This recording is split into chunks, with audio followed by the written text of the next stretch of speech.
affects both Muslims and non-Muslims alike. While you may not believe in the message of Islam in the Quran, you still live in a world where 1.8 billion Muslims do. It is a fair question to know the possible threats and issues of the world in which we live. And with the threat of terrorism around the world, specifically the groups that disrupt peace and threaten lives in the name of Islam, it is essential to understand where these ideologies arise, and if they are at all related to the Holy Scripture. The question to be answered today is, does the Quran promote peace? Answering in the affirmative, we have Ayatollah Sahawat Hussain and Hussain Ebady. Answering in the negative, we have David Wood and Robert Spencer. We would like each panelist to briefly introduce themselves to the audience, beginning with our guest panel of David Wood and Robert Spencer.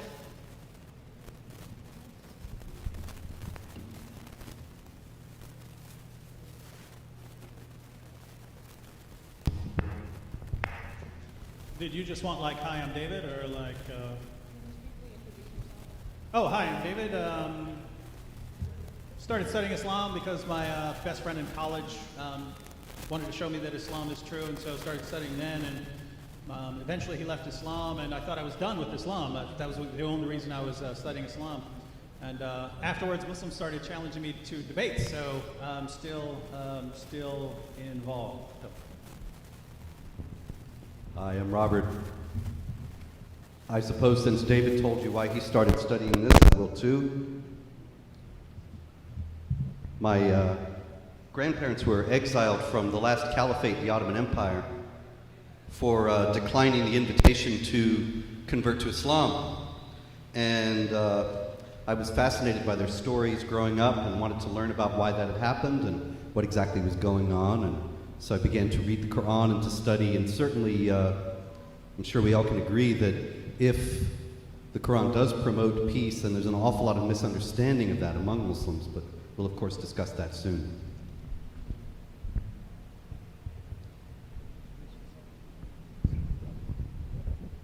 Bismillah ar-Rahman ar-Rahim.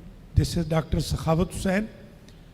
I am a humble servant of Islam and humble student of Quran. I have been promoting peace, unity among the human beings, particularly the revealed religions. I am graduate of Qum Seminary. Also, I am graduate of Naulakha Church. I studied over there Christianity at Lahore as well as Islam at Qum. Assalamu alaikum wa rahmatullahi wa barakatuh. Good afternoon, ladies and gentlemen, brothers and sisters. My name is Hussain Ebady, and I am the Imam and leader of religious services at Mosque of Imam Ali in Pennsauken, New Jersey, and also the head of the Imam Mahdi Interfaith Center here in Philadelphia. Before we begin, our audience should remember that food and refreshments will be available throughout the length of today's program. When leaving or coming back to your seat, please do as quietly as possible.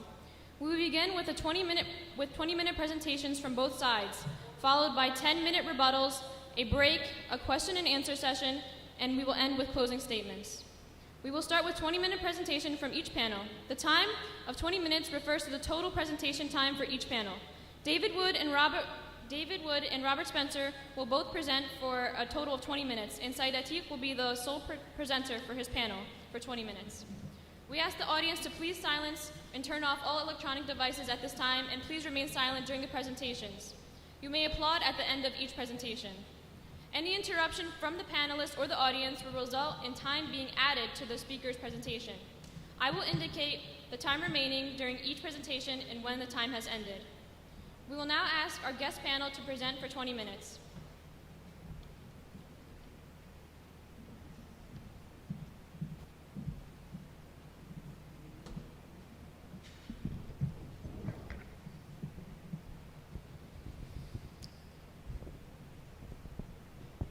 Good afternoon. I'd like to thank Saeed Atiq for arranging this debate.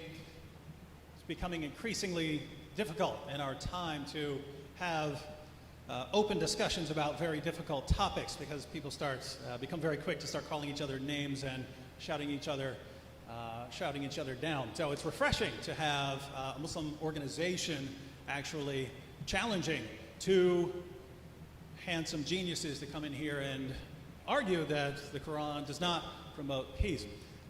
Unfortunately, the handsome geniuses couldn't make it, so stuck with Robert and me. But my point here is that just because we disagree, and we are going to disagree, doesn't mean that we don't respect each other. And I've always respected debaters. Even if I disagree with them on every other thing, I respect the fact that they're willing to stand up here and defend their beliefs and respond to objections and criticisms. I've been studying Islam. I guess I started studying a little bit in the 90s, but that was more secondary sources. I started going through the Muslim sources, I guess 15, 16 years ago, something like that. So I've been studying Islam for a while, and I don't really see much room for confusion about the role of violence in the Muslim sources. So I'm going to sort of just give a quick overview of what I think about Islam as far as what I think that Islam teaches, and I will of course be corrected later if I'm wrong. So the word Islam, start from the basics here. The word Islam means submission. A Muslim is one who submits, and submission here refers to submission to Allah. But Allah doesn't just tell you that you must submit to Allah. It tells you how you must submit to Allah. And you submit to Allah by unquestioningly obeying the commands of Allah found in the Quran and the teachings and example of Muhammad found in the Hadith. And you demonstrate your submission by believing certain things and by doing certain things. So this is similar to other religions. So in Islam, you would be required to believe certain things about Allah, angels, revealed books, prophets, and so on. And you would be required to perform certain deeds, such as reciting the Shahada, saying your 5 daily prayers, things like that. So you have to do certain things and believe certain things. Now, if Islam is a collection of beliefs and practices, how would this be different from other religions? Well, in the Quran, chapter 9, verse 29, for instance, Allah commands Muslims to fight those who do not believe in Allah nor the day of judgment, and those are two of the pillars of, two of the required articles of faith. So it's a command to fight people based on what they believe about certain things. And in the Hadith, Sahih Muslim, number 129, for instance, Muhammad said that he'd been commanded to fight people until they say that there's no God but Allah, until they perform the daily prayers and give the prescribed alms. Notice the practices. He's commanded to fight over the practices. So Allah commands Muslims to fight over the beliefs, and Muhammad commands Muslims to fight over the practices. Hence, jihad, right? That's where jihad, there are different kinds of jihad, but that is an important one of them. People who refuse to submit are to be fought until they submit. Now, I understand that there are lots of Muslims who don't agree with those last few sentences I said about being required to fight, at least in certain circumstances, not in all circumstances, but being required in certain circumstances when the Muslim community is able to fight people based on their beliefs and practices. I understand that there are lots of Muslims who don't agree with that, and so the question is, how do they respond to what Allah and Muhammad said in the Muslim sources? And I see three basic ways of responding. And one of the basic ways of responding is by reinterpreting commands in the Quran. So if you open up something in the Quran and you don't happen to like it, you can interpret it in some other way. Especially if it has something to do with violence. So, chapter 4, verse 34, if you fear rebellion from your wife, you can admonish her, banish her to a separate bed, and beat her. Now, when I ask my Muslim friends, what does that mean? What does it mean by, you could, as a last resort, beat her? They tell me that it means you tap her lightly with a toothbrush on the shoulder to show your displeasure. Now, my Muslim friends seem perfectly satisfied with that as a response, but I'm sitting back there wondering when I hear this, if Allah meant tap them lightly on the shoulder with a toothbrush, why not say tap them lightly on the shoulder with a toothbrush? I mean, there are perfectly good Arabic words for saying that sort of thing. So why say the thing that sounds like it's telling you it's okay to beat your wife. Why say that instead of what you really meant? And that's the problem with this response. Over and over again in the Quran, Allah claims to be perfectly clear in His commandments. So when Allah says something, Allah had all eternity to get that exactly the way He wanted, to say exactly what He was commanding you to do. So when a Muslim comes in and says, yes, what Allah said was this, but He really meant something else, it sounds like you're claiming to be more clear than Allah in His perfectly clear word. And that sounds somewhat strange to me, and it sounds strange to many Muslims. So that's one way of responding, and the problem I see with it. The next way of responding is what I call the context defense. Namely that, yes, you can look at verses of the Quran and they sound violent, but if you look at the surrounding verses, you'll see that it's not violent at all, or it's promoting just fighting and self-defense. And just to be clear, I'm a big fan of context. You can distort any book, the Quran or any other book, by ripping words out of context. You can distort my words right now by taking something I just said, completely ripping it out of context and making it sound like I said something else. So it is a correct criticism that context is important. And there are verses where this is perfectly relevant. When people point out chapter 2, verse 191 of the Quran, slay them wherever you find them, it is relevant to point out that a verse earlier, Allah refers to fighting people who are fighting you. So that there's an ongoing fight. It's not talking about just walking out and killing someone in the street outside this church, for instance. So context is relevant, passages like that. The problem is there are other places in the Quran where you can read the context all day long. You can look at the literary context, that's the verses that come around it. You can look at the historical context, and the verse turns out to mean exactly what it sounds like it means. Fight those who do not believe in Allah or the last day is one of those verses. There's nothing in the context about people attacking you. Nothing historical or literary context, nothing about anyone attacking you. It's about fighting people based on what they believe. So the context doesn't help here. And the third basic response is for Muslims to go to passages of the Quran which do say something peaceful. So if you are a Muslim and someone disagrees with you, you are to say, to you be your religion and to me be my religion. Well, that sounds peaceful. There's no compulsion in religion. That sounds peaceful. Those sound good. Now, what's the problem here? Well, the problem here is those are not sort of the final marching orders of Allah or Muhammad. When we go to the life of Muhammad, we see a pattern emerge. And it's the same pattern we find in the Quran. It's the same pattern we find in the Hadith. Namely, that when Muhammad was completely outnumbered in Mecca, and any sort of confrontation with the unbelievers, any sort of physical fighting could have resulted in the Muslim community just being wiped out, Muslims were told to preach a message of peace and tolerance. Don't even fight. Don't fight even in self-defense.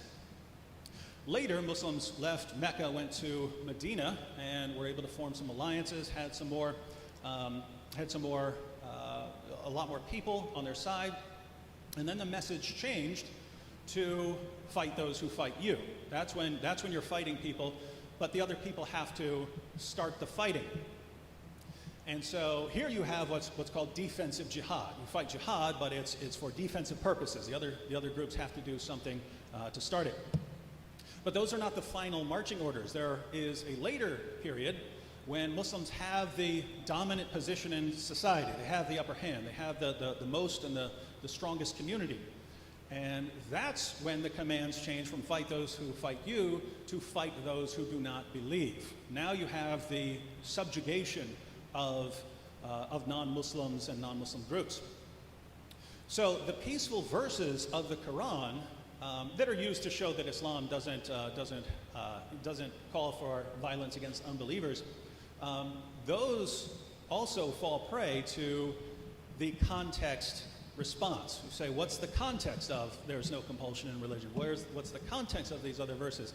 And you find that once you put all of the various Muslim teachings into a logical order, you get a pattern that emerges. And the final marching orders are for when Muslims are in a position to subjugate others, and then they are called on to do so.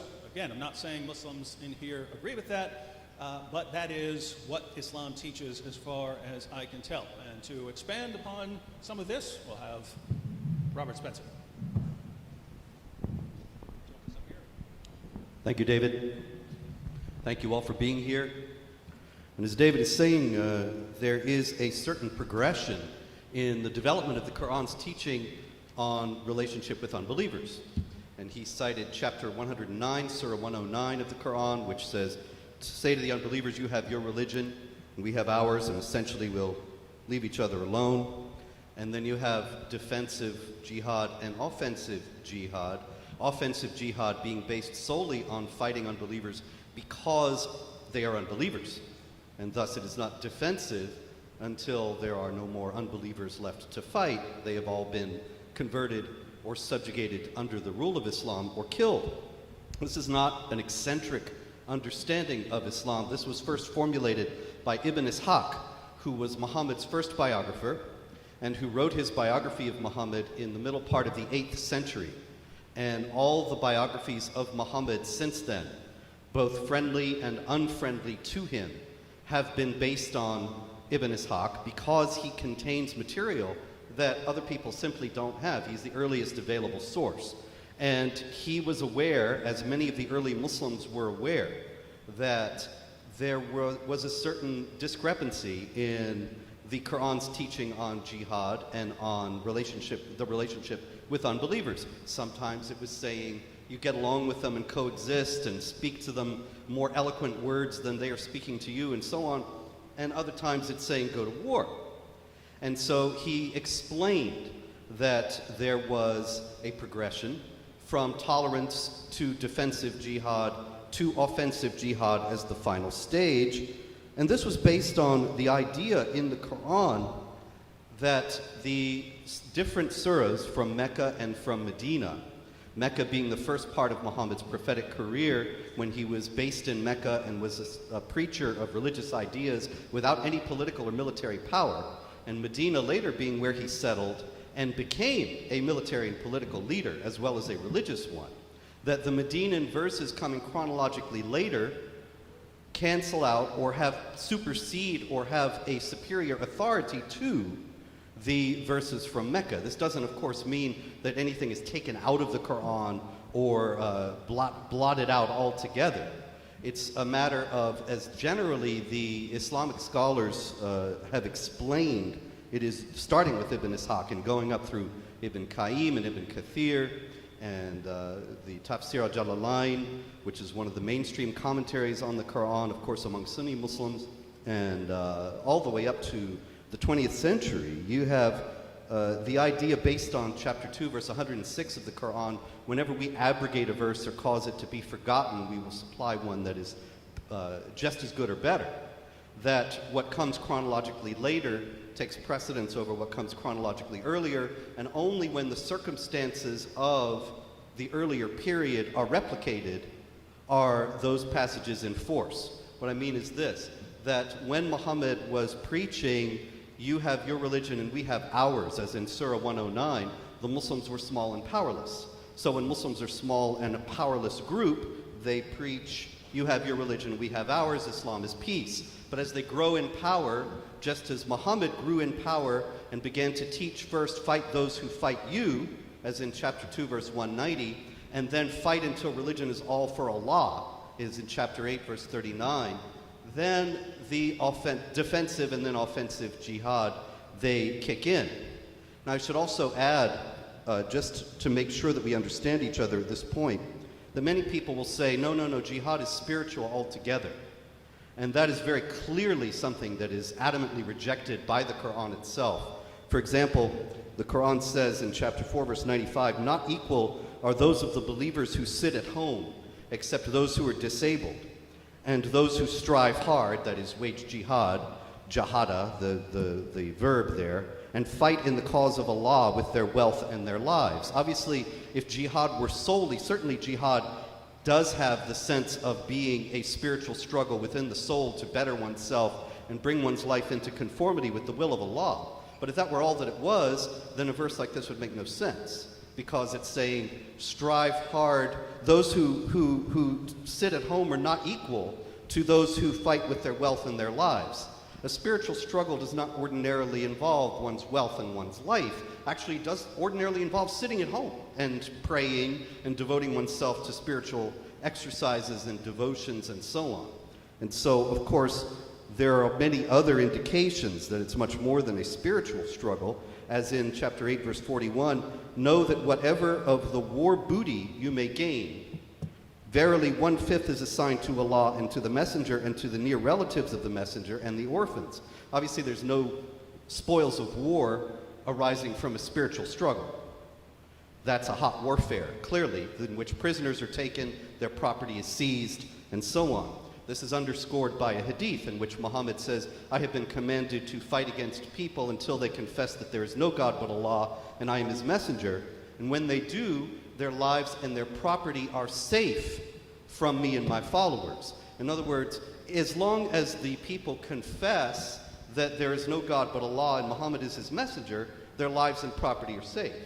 But if they do not confess that Muhammad is the messenger of Allah and there is no God but Allah, then their lives and property are not safe. They can be seized by the Muslims. And of course, the hadith are full of accounts of various occasions in which exactly that happened, and there were various controversies among the Muslims as to what they should do, how the spoils should be distributed, what should be done with prisoners of war, and so on.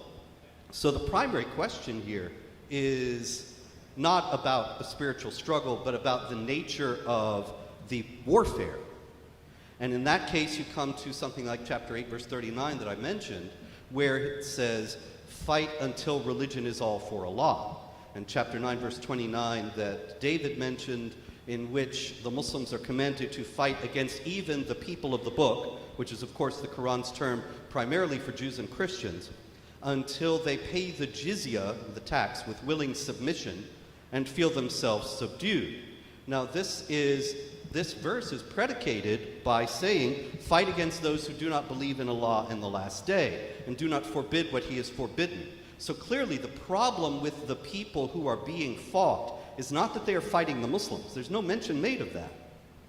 Now, there are many other exegetes who might say, oh, well, that was the circumstances, but actually the generally understood view is that this whole passage of chapter 9 was revealed after Muhammad's expedition to Tabuk in northern Arabia, when he went up to fight against the Byzantines and found that the Byzantines had left.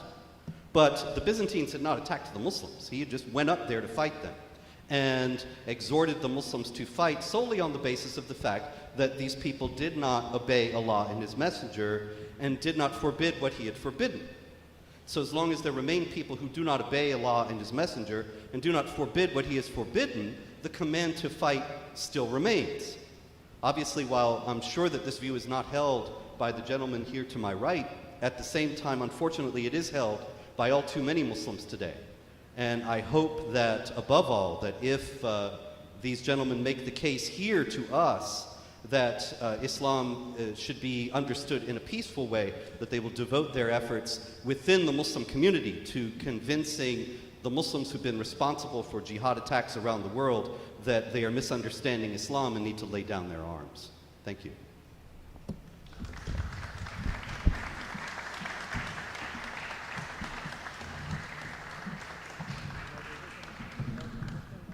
Thank you. We now ask Sayyid Atiq to present his panel for 20 minutes.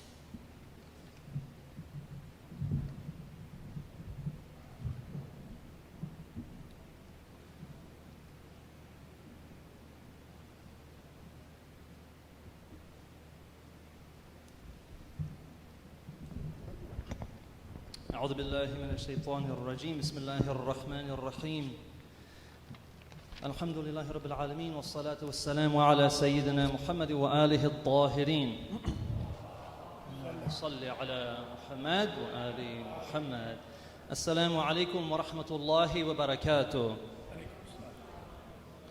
My beloved brothers and sisters, ladies and gentlemen, respected clergy, both on the panel and in the audience, and our respected guests who have graciously accepted our invitation to come and have this discussion with us, we thank you very much, and especially we thank the organizers of Berean Presbyterian Church for allowing us to have this discussion here today. Our debate question is, does the Quran promote peace?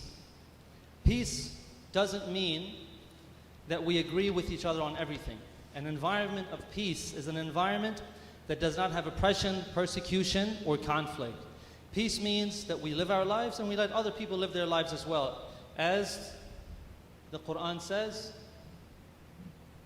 in chapter 109, verse number 6, as David Wood said so eloquently, for you is your religion and for me is my religion. Also chapter 7, verse 180 says, and Allah's are the best names, therefore call on Him thereby, and leave alone those who violate the sanctity of His names, they shall be recompensed for what they did. So naturally our debate question should be answered with reasoning and with evidence. As the Quran says in chapter 2, verse 111, it says, say, bring your proof if you are truthful.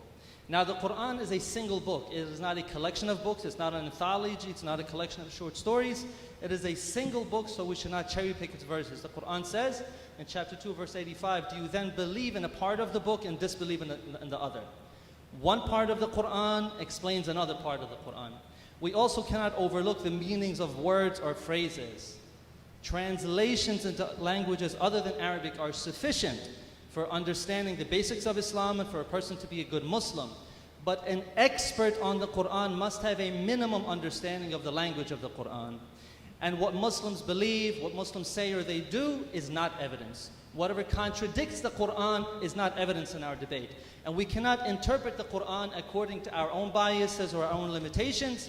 We must allow the Quran to speak for itself. And also we may use hadith as evidence. Hadith are accounts of what people saw or heard from Prophet Muhammad. Hadith also includes the words and actions of the 12 successors from his family. So we have Prophet Muhammad saying in a widely accepted narration, he says, I'm leaving among you two weighty and important things. The one being the book of Allah and the second are the people of my house. So after Prophet Muhammad died, the general Muslim community, they did not follow his family, and the authority was taken by others that the Prophet had not endorsed. So some of these rulers after Prophet Muhammad, they sent the Muslim armies into foreign lands. And to gain public support for their military adventures, they enlisted influential figures to start fabricating hadith. So we have Prophet Muhammad saying, O people, many lies have spread around and they are considered to be my hadith. Whoever forges lies and calls them my sayings has filled up his seat with fire.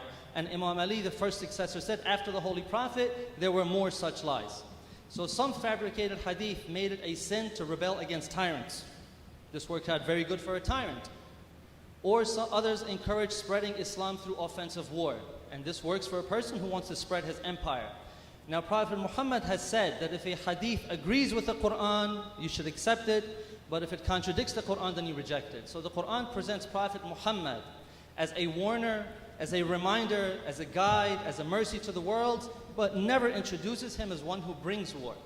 Prophet Muhammad has said that God has said, woe upon those who treacherously use religion for their worldly goals and fight those who command people to yield to justice.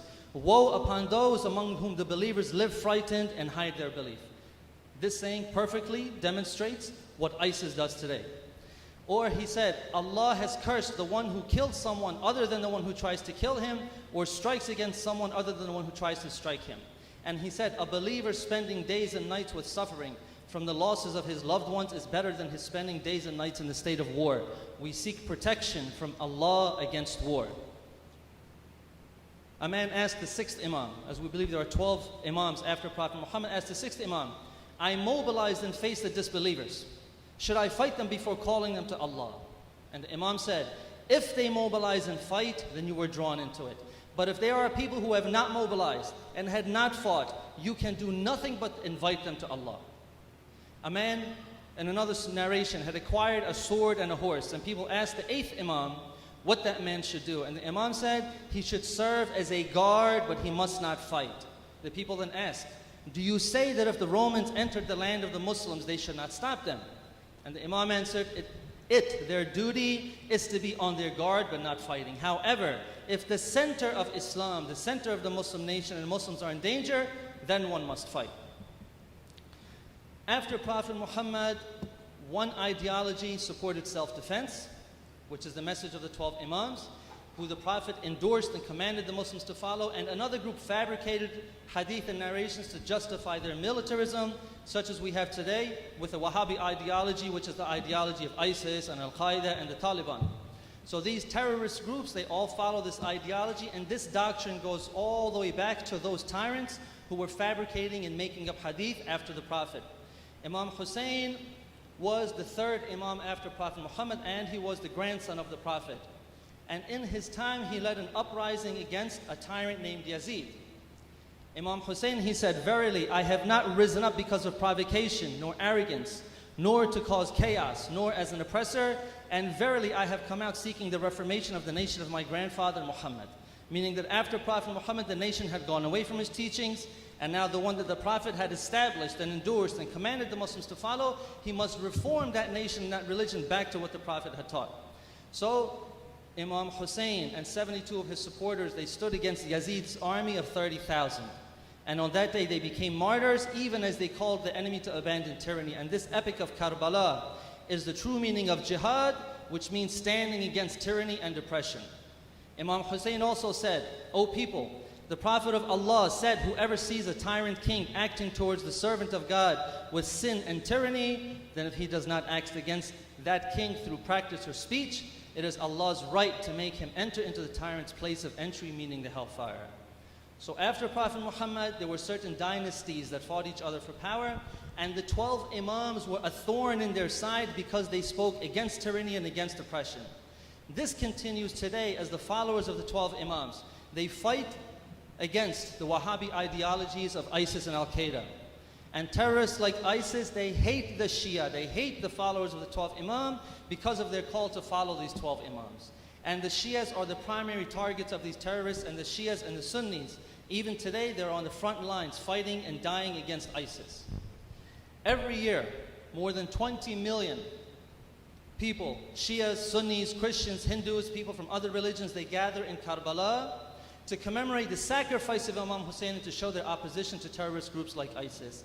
And this is the message of the 12 Imams who taught what is consistent with the Quran and what is consistent with the tradition of Prophet Muhammad. But we do not accept the hadith just because it is attributed to the 12 Imams. The Quran is from God, therefore it is infallible and perfect, but the hadith are transmitted to us through people. Therefore, a hadith cannot be evidence in this debate if it contradicts the Quran. So with this standard, the answer is a definite and absolute yes, that the Quran promotes peace through justice. One major aspect of peace is not to be forced into any belief.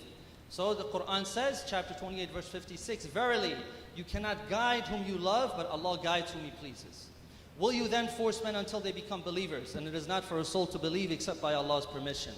Or Allah says, "Call to the way of your Lord with wisdom and goodly exhortation, and have disputations with them in the best manner. Verily your Lord best knows those who go astray from His path, and He knows best those who follow the right way." And He says, "For you is your religion, for me is my religion, and also there is no compulsion in religion." Or Allah also says that He alone is the one who judges people's place in the afterlife. Chapter 2, verse 62 says, "Verily those who believe, and those who are Jews, and the Christians, and the Sabians, whoever believes in Allah and the last day and does good, they shall have their reward from their Lord, and there is no fear for them, nor shall they grieve." The Quran says that there is no superiority between one race over another race. The Quran says, "O mankind, verily we have created you from a male and a female, and made you tribes and families that you may know each other. Verily the most honorable of you with Allah is your most pious." And Allah says that you should make peace between men even if you swear by God's name that you will not. He says, "And because of your swearing by Him, do not make Allah an obstacle to your righteousness and piety in making peace between men." And He says, "And Allah invites to the abode of peace and guides whom He pleases into the right path." So the Quran's default position is peace, and relations between people are predicated on peace. As the Quran says, it may be that Allah will bring about friendship between you and those whom you hold to be your enemies among them. And Allah is powerful, and Allah is forgiving and merciful. Allah does not forbid you respecting those who have not made war against you on account of your religion, and have not driven you forth from your homes, that you show them kindness and deal with them justly. Verily Allah loves the doers of justice. Allah only forbids you respecting those who made war upon you on account of your religion, and drove you forth from your homes and backed up others in your expulsion, that you take them as guardians. Whoever takes them as guardians, these are the unjust. So the Quran mentioned fighting when the Muslims had to defend themselves, as our guest panel so eloquently said. As the Quran says, permission to fight is given to those upon whom war is made because they are oppressed. And the good and the evil are not alike. So repel evil with what is best, so then he between whom and you was enmity would be as if he were a warm friend. So the Quran's formula for fighting is very simple. Defend yourselves if you're attacked. Observe the limits of just warfare. Fight the enemy wherever they may be. If the enemy withdraws, then there is no more fighting. If someone seeks protection from you from the enemy, grant it. If the enemy calls for peace, God is forgiving, and hostility is against oppressors and aggressors, never against non-combatants. We shall see an example of this in the next passage from the Quran, where Allah says, and fight in the way of Allah with those who fight with you. And do not exceed the limits. Verily Allah does not love those who exceed the limits, and kill them wherever you find them. Thankfully, some of those who criticize Islam for being violent, they no longer quote this passage as one being violent, because they have been called out for misquoting and cherry picking this verse that says, and kill them wherever you find them. Thankfully, our guest panel has quoted this as one of the verses of peace. Further says, and drive them out from where they drove you out, and persecution is severer than slaughter. And do not fight with them at the sacred mosque until they fight with you in it, but if they do fight you, then slay them. Such is the recompense of the disbelievers. But if they desist, then verily Allah is forgiving, merciful. And fight with them until there is no persecution, and religion should be for Allah, meaning that those who attack you are trying to stop you from practicing your religion until your religion is restored. But if they desist, then there should be no hostility except against the oppressors. Now, if the Quran wanted total domination, according to the doctrine of stealth jihad, or the 3 stages of the jihad that our guest panel explained, if the Quran wanted total domination, it would have commanded the Muslims to keep on fighting. Some may say that the Muslims were not strong enough to overpower their enemy, but an enemy that stops fighting, an enemy that calls for peace, does so because they have been overpowered. And in the Quran, whenever the enemy stops fighting or calls for peace, the Muslims are commanded to accept peace. The Quran never commands the Muslims to reject peace or to continue fighting when the enemy stops. The Quran says in chapter 9, verses 3 to 13, and this is what some people ominously call the verse of the sword. The passage says, and announce a painful punishment to those who disbelieve, except those of the polytheists with whom you made an agreement, then they have not failed you in anything and have not backed up anyone against you. So fulfill their agreement to the end of their term. Verily Allah loves those who are careful of their duties. So there was a peace treaty between the polytheists of Mecca and the Muslims, and the polytheists of Mecca violently broke that treaty by killing some of the Muslims. It continues. So when the sacred months have passed, then slay the polytheists wherever you find them, and take them captives, and besiege them, and lie in wait for them in every ambush. Every one of these is an example of a tactic of warfare that every nation uses. This is standard tactics of war. Then it says, then if they repent and keep up prayer and pay the poor rate, leave their way free to them. Verily Allah is forgiving and merciful. So those who join the Muslims are forgiven. And if one of the polytheists seeks protection from you, grant him protection until he hears the word of Allah. Not that he becomes forced to convert. Until he hears the word, then make him attain his place of safety. This is because there are people who do not know. How can there be an agreement for the idolaters with Allah and with His Messenger, except those with whom you made an agreement at the sacred mosque? So as long as they are true to you, be true to them. Verily Allah loves those who are careful of their duty. So it means keep peace with those who keep peace with you. It continues. How can it be, while if they prevail against you, they would not pay regard in your case to ties of relationship, nor those of covenant.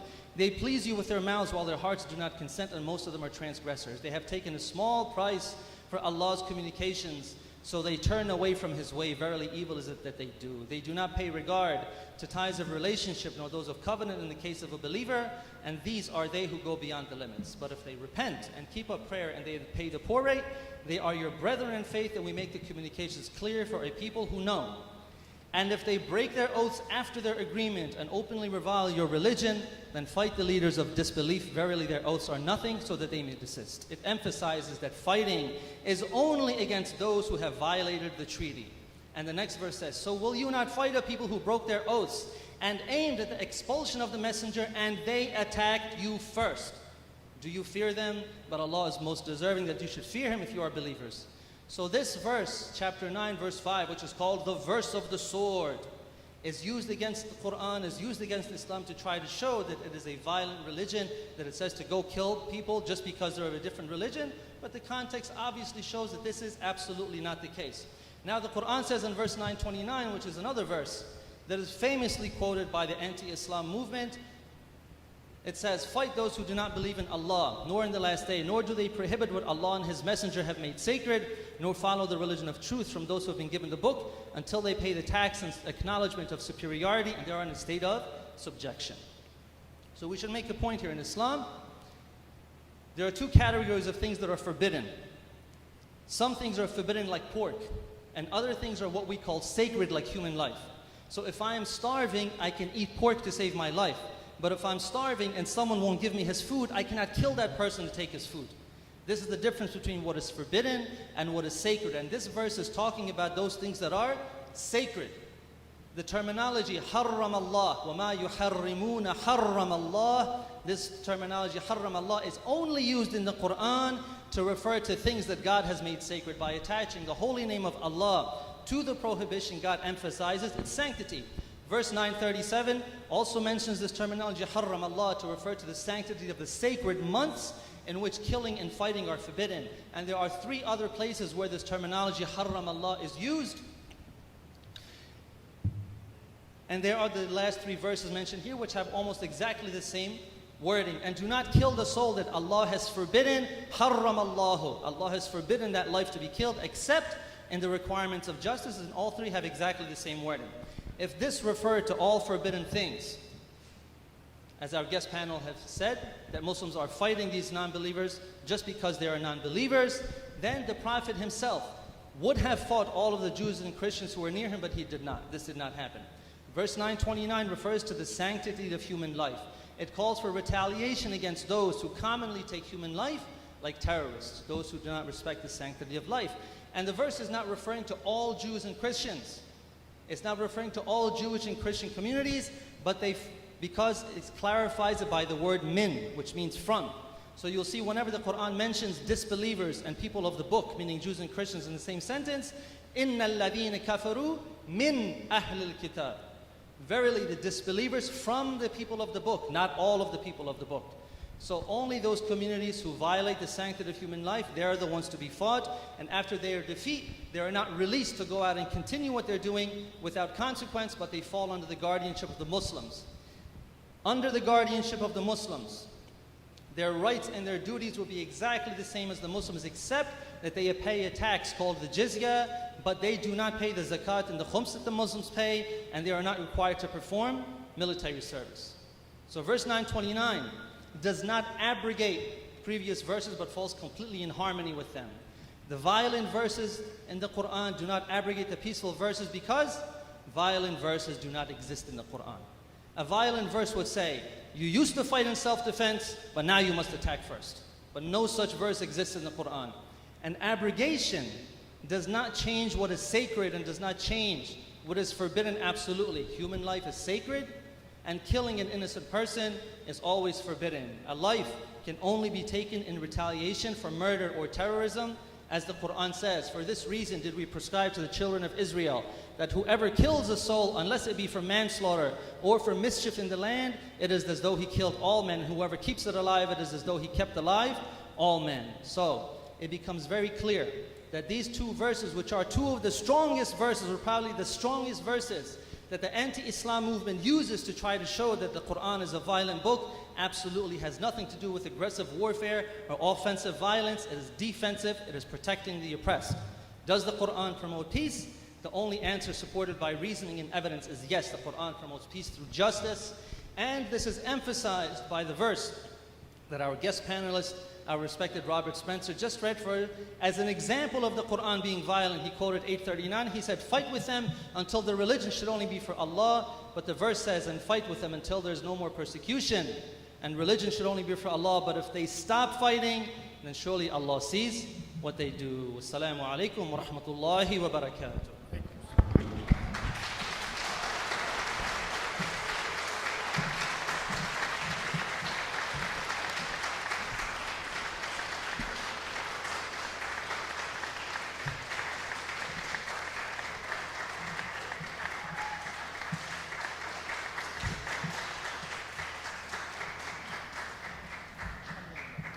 Thank you. We will now ask our guest panel to give their rebuttal for 10 minutes.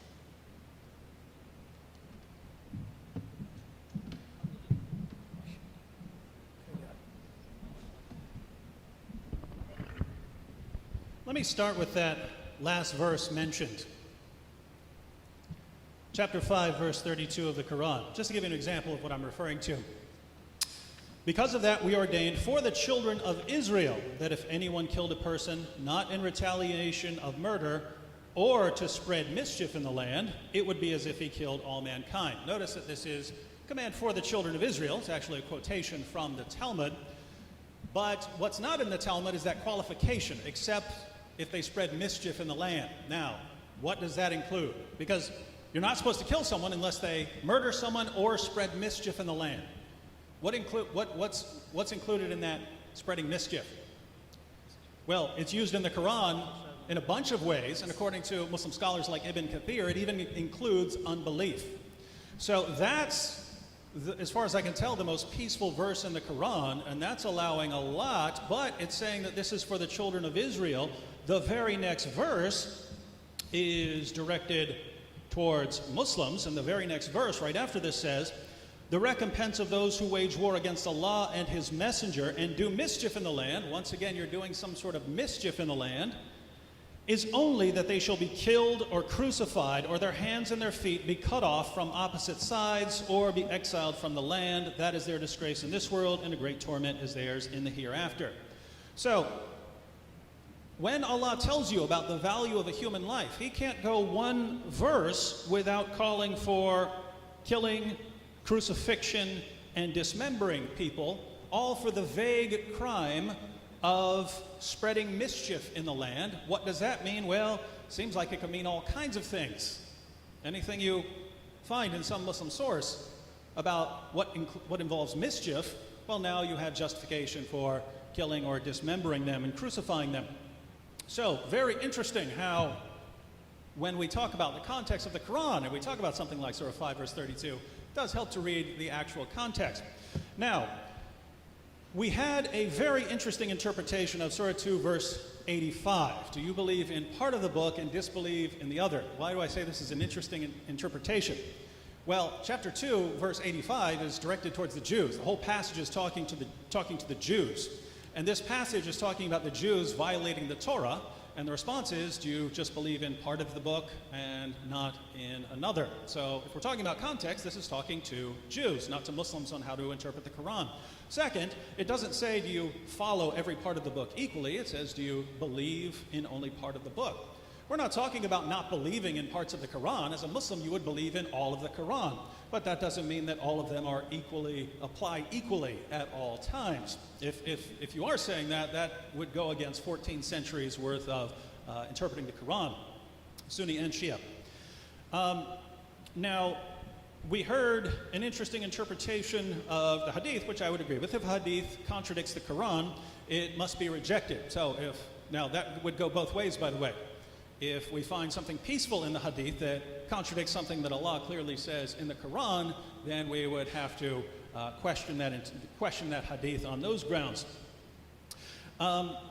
We had a quotation from chapter 60, verse 8 of the Quran, which you're not prevented from showing kindness if one of your family members who's a pagan happens to come to you. That's the historical context. You're allowed to show kindness, but the idea was that that might help them convert to Islam. We have records of Muhammad giving gold to people over and over again until they would love him so much that they would convert. But if we're talking about context, we can't ignore the fact that just 4 verses earlier, we have the story of Abraham, and Abraham says to the unbelievers, now there is endless hostility between us, and we can't end the hostility until you convert to Islam. So here we have a peaceful verse of the Quran. This shows that the Quran is peace.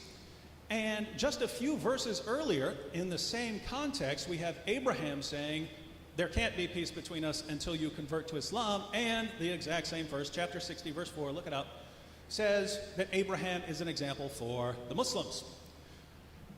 So, if, over and over again, any peaceful passage of the Quran that we turn to, we find something that really seems to contradict it, it's very easy to say, well, the peaceful part that I really like here, that's the part that applies. This other violent part, it can't mean what it sounds like it means. I have to assume that Allah means the peaceful part. My view is that Allah meant them all, right? If he's talking about showing peace towards someone in certain circumstances, Allah means that. If he says fight those who do not believe in Allah, he means that as well. The only way to reconcile these passages is as an unfolding revelation that was impacted by the situation that Muslims were in, because Muslims were in different situations during the time of Muhammad, and different rulings are going to apply. This doesn't change the fact that the final marching orders have nothing to do, and you can read the chapter, matter of fact, maybe we'll read it later, chapter 9, verse 28 through chapter 9, verse 23. That's the passage talking about dealing with Jews and Christians. There is not one word in that passage about anyone doing anything other than believing the wrong thing or practicing the wrong religious belief. Not one word about fighting. And to expand on this, Robert Spencer. Thank you, David. Our esteemed colleague, my friend here, was very right in warning about fabricated hadith. And he quoted quite a few hadith. Actually, I happen to have the source that he was using for the hadith that he quoted, the hadith collection Al-Kafi, and it is generally considered to be reliable among Shiite Muslims. And in it, it says, this is one of the passages he did not quote, that Muhammad is quoted as saying, mobilize in the name of Allah and in the way of Allah. Fight those who reject belief in Allah. Fight those who reject belief in Allah. He doesn't say fight those who reject belief in Allah if they fight you or if they attack you, but simply because they reject belief in Allah. This is underscored by the fact that he goes on to say, when you meet these people, you give them three choices. Call them to al-Islam. So in the first place, you are addressing the fact that they are not believers. You are not asking them to lay down their arms or dealing with them in any kind of context of war previous to that. You're calling them to Islam. If they reject that, then you ask them to pay the tax, the jizya, which was explained very ably, except for the fact that the other part of the passage, chapter 9, verse 29, says, with willing submission and feel themselves subdued. And the non-believers who have been under this agreement in Islamic lands have always lived in a state of subservience, denied basic rights, having to submit to various humiliating and discriminatory regulations that made sure that they felt themselves subdued. Also, when we are dealing with these kinds of issues, it is important to evoke authorities that are generally respected among Muslims who delineate the understanding of these passages for Muslims. After all, no Muslim is believing what Spencer thinks about Islam, nor should any Muslim. But if you were a Shiite, then of course the Ayatollah Khomeini is a highly respected figure, somebody who devoted his life to understanding Islam properly, somebody who was revered in the Islamic Republic of Iran and worldwide among Shia for his knowledge of Islam. And he, of course, said this: those who know nothing of Islam pretends that Islam counsels against war. Those who say this are witless. Islam says, kill all the unbelievers just as they would kill you all. Does this mean that Muslims should sit back until they are devoured? Islam says, kill them, put them to the sword, and scatter their armies. Does this mean sitting back until non-Muslims overcome us? Islam says, kill in the service of Allah those who may want to kill you. Does this mean that we should surrender? Islam says, whatever good there is exists thanks to the sword and in the shadow of the sword. People cannot be made obedient except with the sword. The sword is the key to paradise, which can be opened only for the holy warriors. There are hundreds of Quranic psalms and hadiths teaching Muslims to value war and to fight. Does all this mean that Islam is a religion that prevents men from waging war? I spit upon those foolish souls who make such a claim. Thus the Ayatollah Khomeini. And finally, Muhammad himself, also in the Hadith of Al-Kafi, the very first passage that he is in this book, this section on jihad, he says, the Messenger of Allah has said, all good things are with the sword, under the shadow of the sword, and people cannot be improved without the sword. Swords are the key to paradise or hellfire. That is not peace. Thank you.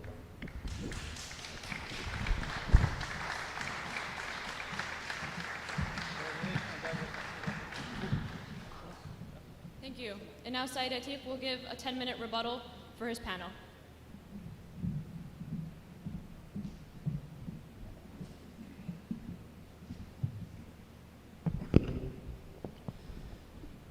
أعوذ بالله من الشيطان الرجيم بسم الله الرحمن الرحيم. We thank our guest. Okay, sorry. Can everyone hear me? If anyone can hear me, please. Cannot hear me? Okay. So we thank our panel for quoting a verse for us in support of our argument.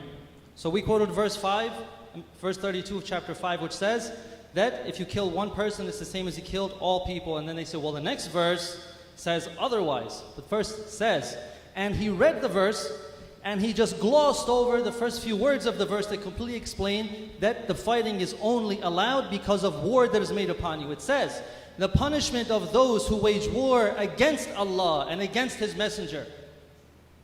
What do you do with someone who wages war against you? Do you sit back and you ask them to please stop? Or do you have to defend yourself and act justice upon them until there's no more persecution? So we thank our guests for that.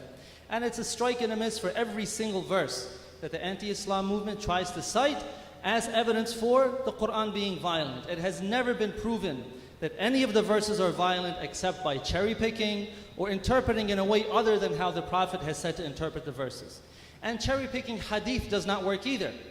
Because if the hadith contradicts the Quran, then we don't accept it. That's plain and simple. We never said that the hadith collections are 100% correct. We say that they contain correct hadith, authentic hadith, and fabricated hadith. So thank you for reciting for us a hadith that we do not accept. So the methodology of the anti-Islam movement has a number of steps. Number one is to cherry pick verses to present the Quran as violent, like verse 489. If you were to read the entire context of that verse, you would see it has nothing to do with offensive warfare. When the context is shown to be peaceful, you just jump to another verse. When there are no more verses left to cherry pick, they say that violent verses abrogated the peaceful ones. When it's shown that violent verses do not exist, well, let me go and cite a violent hadith. When the hadith is shown to contradict the Quran, then they go and cite a scholar whose opinion agrees with them. When the opinion is shown to be inconsistent with the Quran, or that it is not really saying what they say it says, then they cite Muslim rulers who invaded non-Muslim countries. When it's shown that these rulers acted against the Quran, then they try to link the Quran to Muslim terrorists. When it's shown that terrorists violate the Quran's teachings, they link the Quran to policies of Muslim majority countries. When it's shown that those countries do not operate according to the Quran, they attribute cultural practices to Islam. When it's shown that culture is not a source of Islamic teaching, they proclaim disbelief and shock at how so many Muslims could misunderstand the Quran. When it's shown that their disbelief is irrelevant because saying, oh my God, does not count as evidence, they claim that Muslims are lying through the doctrine of taqiyya. When it is shown that taqiyya does not apply, they cherry pick a verse and start this cycle all over again. So the anti-Islam movement associates the Quran with what they call stealth jihad. And one of our respected guest panelists, Robert Spencer, has a website called jihadwatch.org, and I encourage all the brothers and sisters to go and read his material and see his videos. And you will see where things are cherry-picked and misinterpreted. So the first thing says, the first step of this stealth jihad is to call for peace when the Muslims are weak. The second is to defend yourself when you're capable of defending yourself. And the third is to spread Islam by violence when the Muslims are strong. So stealth jihad only works if the Quran allows aggression. But as we have seen from every verse that we have quoted and that they have quoted, we have shown that the context completely and utterly shows otherwise. Either the context shows otherwise, or the meaning of the verse that they don't interpret properly because either they haven't read the proper interpretation or they don't understand the Arabic well enough. It shows that it is not dealing with attacking people offensively. So since the Quran doesn't allow stealth jihad, then the very idea of stealth jihad is anti-Quran. And they also rely on the concept of abrogation, which means to repeal or cancel. They say that violent verses came after the peaceful verses, so the violent verses abrogated the peaceful ones. But for this to work, the violent verses must exist in the first place. Since the Quran only allows self-defense. There's no abrogation of peaceful verses. So stealth jihad, or this three-step process of jihad, has no place whatsoever in the Quran. Even when the Muslims are called to self-defense, the Muslims must not cross the boundaries of ethical warfare, as we explained earlier in chapter 2, verse 190, and fight in the way of Allah with those who fight with you and do not exceed the limits. So, Ayatollah Sistani, who is one of the highest ranking scholars in the world of Shia Islam, he expanded on these limits in an address that he made to Iraqi soldiers fighting against ISIS. You know ISIS, the murderers and the terrorists and the rapists and the pillagers who kidnap people and take slave girls and do horrible and horrific things. When the Muslims went to fight against them, these are the instructions from Ayatollah Sistani. He says, God has called for jihad and has privileged the warriors. It is necessary then to learn these conditions and etiquettes of jihad thoroughly. Do not indulge in acts of extremism. Do not disrespect dead corpses. Do not resort to deceit. Do not kill an elder, a child, or a woman. Be attentive to the sanctity of the human souls. Be attentive to the sanctity of the lives of those who do not fight, such as the weak, the children, the women, even from families of those who fight with you. Do not accuse others of blasphemy, which could then lead to their death. Never inflict harm on non-Muslims, regardless of their religion and sect. The Muslim must protect his non-Muslim neighbors in the same manner and vigor as he would when he protects his own family. Do not steal the money of others. Do not disrespect the corpse of the dead. Do not violate the sanctity of their women and houses. Do not enter their homes. Do not verbally abuse their women. Do not insult their honor, even if your enemies abuse your women and insult your honor. Do not deprive any people who do not fight you of their rights. Know that most of those who fight you are victims who have been led astray by others. Let your righteous actions, your just conduct, and your sound admonition serve as an example for them. Do not resort to oppression. It may be the case that when you adhere to good conduct and discipline, you suffer losses. Nevertheless, this is more spiritually rewarding. Show compassion towards them like you do with your own. Remember God at all times, and remember that one day you will stand before Him. Strive to act in the same righteous manner as the Prophet and his descendants in times of war and peace. Do not perform an action that will be the cause of your spiritual destruction. Unite, come together, and overlook your differences. Everyone must let go of sentiments which carry hatred and bigotry. So, they also quote what is called taqiyya.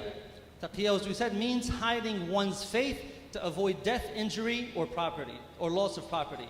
They say that Muslims claim to be peaceful, but they're hiding their true plan to overpower you. Taqiyya is in the Quran, and every reasonable person would agree that lying to protect your life and to protect yourself against oppression is morally justified. The Quran says, he who disbelieves in Allah after his having believed, not he who was compelled while his heart is at rest on account of faith, but he who opens his heart to disbelief, on these is the wrath of Allah. So this verse was revealed about one of Prophet Muhammad's companions, Ammar ibn Yasir. The polytheists of Mecca captured Ammar and his parents and told them to reject Islam. Ammar's parents refused to reject Islam, so they were executed, but Ammar rejected Islam to save his life while his faith was pure at his heart. There is a narration about the period when the Shias were under persecution, as they are today in many countries. The narration says, once I said to Abu Ja'far, one of the 12 Imams, 2 of the people of Kufa were arrested, and it was said to them, denounce and reject Ali, who was the first Imam.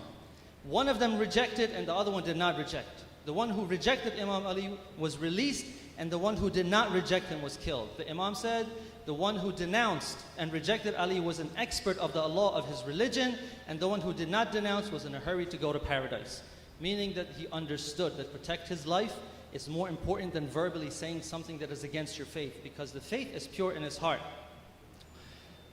Another verse about taqiyya, which is quoted by Muslim critics or critics of Islam, is chapter 3, verse 28. Let not the believers take the disbelievers for guardians rather than believers, and whoever does this, he shall have nothing of the guardianship of Allah, except that you are guard against them, guarding carefully. So it means that Muslims should not take disbelievers as their religious authorities, just like the non-believers would not take the Muslims as their religious authorities, except to protect yourselves from harm, which makes absolute sense. If you have to say something, you have to profess something to protect your life, to protect yourself from injury, to protect your family, this is reasonable. And the word awliya in this verse means masters or guardians in religion, as the Quran says in chapter 5, verse 55, verily your wali, your master, is Allah, His messenger, and those who believe. those who keep up prayers and pay the poor rate while they bow. So the anti-Islam movement cites taqiyya to brand Muslims as liars, but there's absolutely no basis for this or any of the other arguments in the Quran. Assalamu alaikum.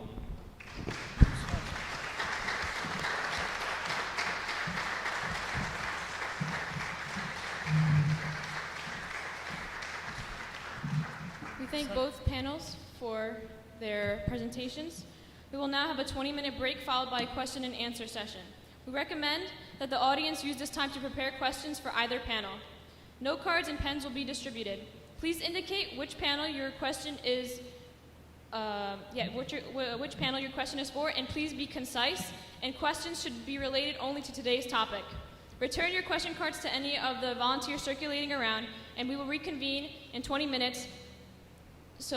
And we ask all audience members to be in their seats so that we can begin promptly. Thank you.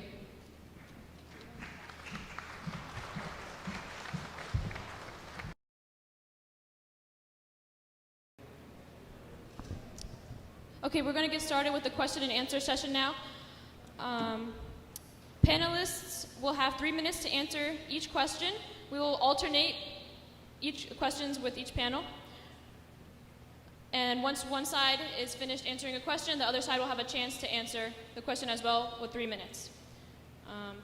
I will indicate when there are 15 seconds left for an answer, and we ask that there be no applause during the question and answer so we can get through as many questions as possible before we have to start closing statements.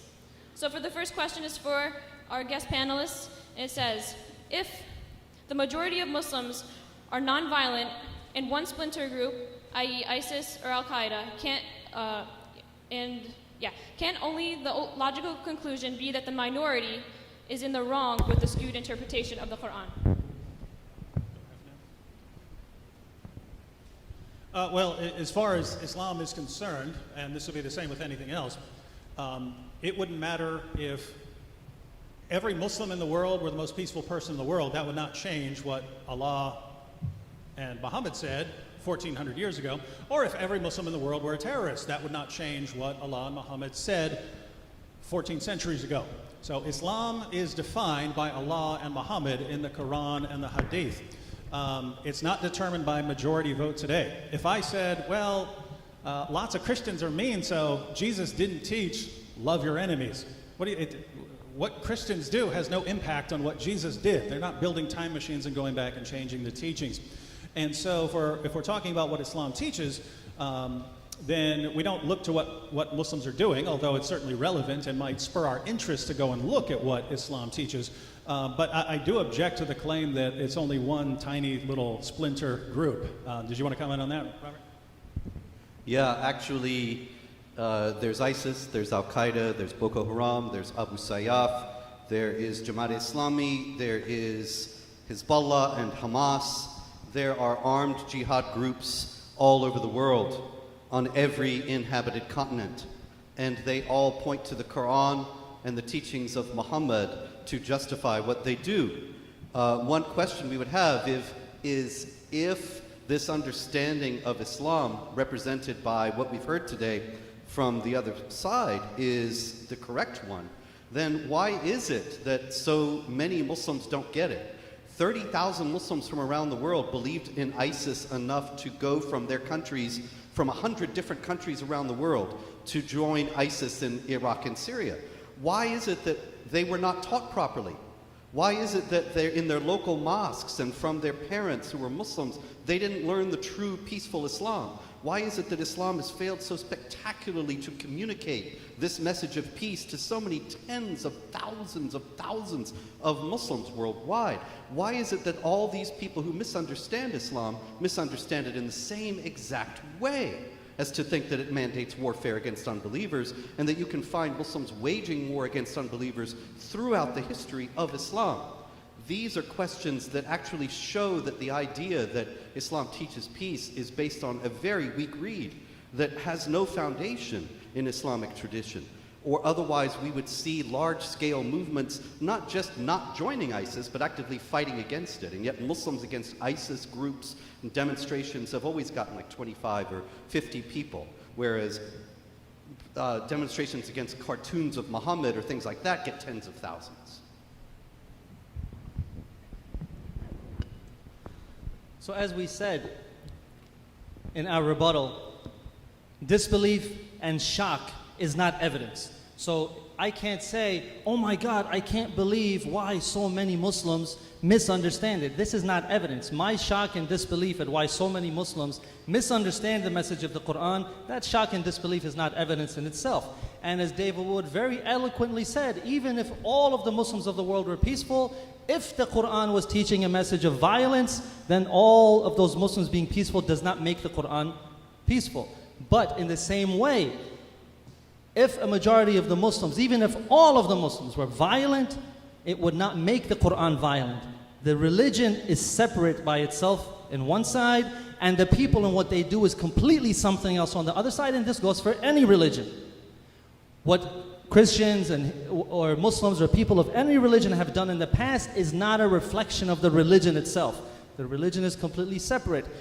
So we do not say that just because the majority or a minority of people do something that is what determines what the scripture teaches. No. Truth is not determined by the majority. Truth stands by itself no matter how many people believe it. So as we said, there is absolutely no verses of violence whatsoever in the Quran, and all of the verses that they have constantly been quoting. For example, one of the verses that is famously quoted as being a verse of violence is chapter 4, verse 89. Which says, they desire that you should disbelieve as they have disbelieved, so that you may all be alike. Therefore take not from them guardians until they fly in Allah's way, but if they turn back, then seize them and kill them wherever you find them. So they quote this verse, they cherry pick it, but they do not read the verses before which say, and what reason do you have that you should not fight in the way of Allah and of the weak among the men and the women and the children, those who cry out and say, our Lord, cause us to go forth from this town whose people are oppressors, and give us from yourself a guardian, and give us from yourself a helper. So the first verse says there's people being oppressed and they're crying to you for help. Why don't you go and help them? Then the verse says go and fight them. And then the verses afterwards, just as the passages before, they qualify and they limit. It says do not cross the limits. If they ask for peace, you respect that. But if they do not ask for peace, then you fight for justice. 40 seconds.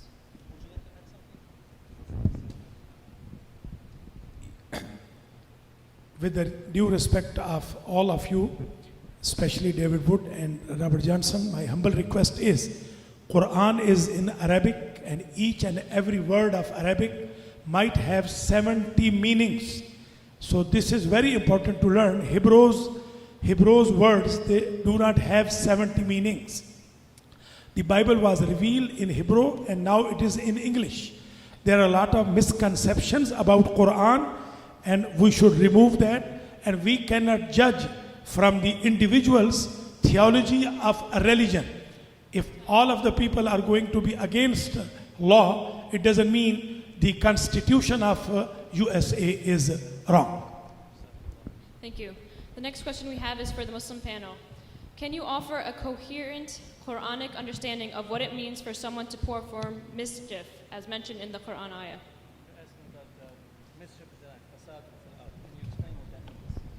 As I said earlier, fasad doesn't mean only the difference. Fasad doesn't mean the difference of opinion. That has a word, ikhtilaf. Fasad mean to create something wrong which causes the terrorism, وَقَاتِلُوهُمْ حَتَّى لَا تَكُونَ فِتْنَةٌ الْفِتْنَةُ أَكْبَرُ مِنَ الْقَتْلِ. Even Quran says this mischief is worse than killing. If terror is going to be promoted, so every government and every religion follower will be against those terrorists. This is not against the difference of opinion. So just to quickly clarify the words that he was using, fasad, in the verse that is quoted so oftenly by saying there is a phrase which is used in many verses of the Quran which says, and those who make mischief in the land, وَيُفْسِدُونَ فِي الْأَرْضِ, they make mischief in the land. What he was explaining is that this mischief does not mean the difference of religion, but it means fitna. which means persecution, and the Quran says that persecution is worse than slaughter. Because if I, God forbid, were to kill someone, that's one person being killed. But if I establish persecution, that means that's murder. And massacres become widespread among the entire society. This is why persecution is worse than slaughter, and that mischief that is being talked about means persecution. Now our guest panel will have a chance to answer. Yes. First, on the sort of obvious level, if it meant persecution, again, there are perfectly good words for saying persecution. By saying mischief in the land, that leaves the door open for anything you want to say happens to be mischief in the land. And again, don't take this from me. Ibn Kathir says that the phrase can even refer to unbelief in the land. You're just an unbeliever. That's mischief in the land. This is supposed to be a Muslim land. And this is not, I'm not quoting the Al-Qaeda handbook here. I'm quoting the most respected Sunni commentator of all time. And I know most of the Muslims here aren't Sunnis, but still, if the word were just clear, we wouldn't have this problem. If it had been those who oppress you or those who persecute you instead of those who make mischief in the land. And the reason this is relevant is because Sayyid Atiq earlier quoted Surah 532, then I quoted Surah 533 as a response, and he says, but it talks about making warfare against Allah and Muhammad, but that's the idea. How do you make warfare against Allah? Somewhere else, right? I mean, it's not talking, you don't march an army against Allah, you would do what? Well, there are Muslim commentators who say it includes opposing Sharia, standing in the path of Islam, all sorts of things. And that's my real point. If you want to interpret mischief, you can interpret mischief as whatever you want. But by not making any sort of clear term, the door is wide open to say, oh, we get to kill people who make mischief. That Christian over there is making mischief, he just preached the gospel. That Jew over there is making mischief, he didn't, he ate the wrong thing or something like that. So, big problem. Just to support what David is saying, the Islamic Republic of Iran, which of course follows Twelver Shiite Islam as its official religion, has charged numerous converts from Islam to Christianity with mischief in the land and imprisoned and tortured them as a result. And that's their only crime. Their crime is unbelief. And so it's very clear that the Ayatollahs who are learned in Shiite Islam, who lead the Islamic Republic of Iran, understand mischief in the land as involving unbelief and not simply regarding persecution by unbelievers against the Muslims. Okay. It says, directed to both Mr. Wood and Mr. Spencer, how long have you studied the Quran, and have you ever consulted someone from the Islamic community to go over the text? There are lots of books out there on Islam. I've read almost none of them if they're modern books. That is how I actually started. I was taking a class on Islam in college. I was majoring in philosophy with an emphasis in religious studies, so we had to study Islam and study modern books. But afterwards I started studying the Quran and the Hadith, and since then I've relied almost completely on Islam's most trusted sources. So the Quran, the Hadith, the earliest biography, Ibn Ishaq, and the most respected Islamic scholars of all time. So if I'm telling you that there's something about Islam that it teaches something, and I'm quoting scholars, I just want to be clear. This is not us trying to make things up, and it's not us just ignoring what Muslims say. We're saying here's what the Quran says. Here's what Islam's most trusted sources say about it. Here's what some of Islam's most respected scholars of all time said about it. Therefore, we're telling you. I mentioned earlier that maybe 15 years of reading the Quran and the Muslim sources. So, I first read the Quran in 1980. I've read it many times since then. I took courses on Islam in graduate school from Gordon Newby, the author of the Encyclopedia of Islam, and David Halperin, another scholar of religions. But mostly, like David, I read the Quran, I read Bukhari and Muslim, the Sunni Hadith, as well as Ibn Majah, Tirmidhi, and some of the other major Sunni Hadith, as well as some of the principal Sunni tafsir, the commentaries on the Quran, Ibn Kathir, Tafsir al-Jalalain, Qurtubi, and others. I've also studied Islamic jurisprudence, particularly the Ulum al-Quran of Ahmad van Denver, a German convert, and the Umdat as-Salik Sunni Shiite, the Shafi'i Sfiq from Cairo, from Al-Azhar, and many, many other books trying to represent the majority understanding, the mainstream understanding of what Islam is, and to explain when the jihad terrorists cite Quran and Hadith as they do, and they explain what they're doing on the basis of what the Quran says and what Muhammad says, what exactly is in there, what is in the tradition. And this is what I have, in many books, been dedicated to revealing and to making clear to people. It's not here, again, just as David said, not my opinion, but the opinion of mainstream Islamic scholars, both contemporary and throughout history. Before I enter into this answer, it is very necessary to clarify that the individual's activity doesn't represent theology of the religion.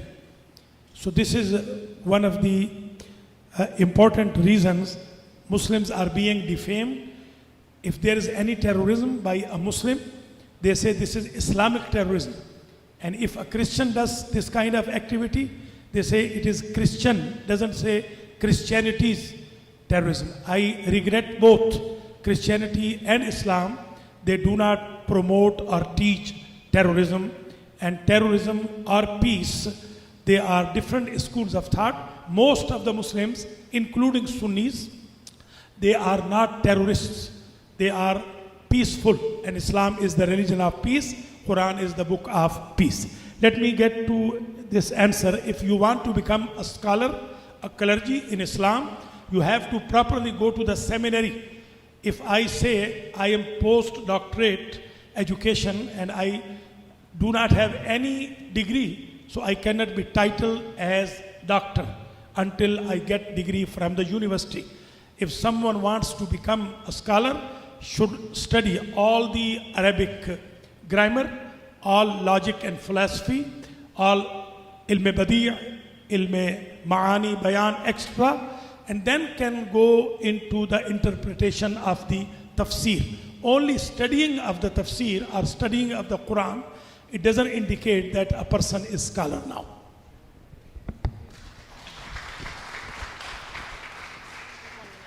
Please, the applause takes up the time of the people as questions, please.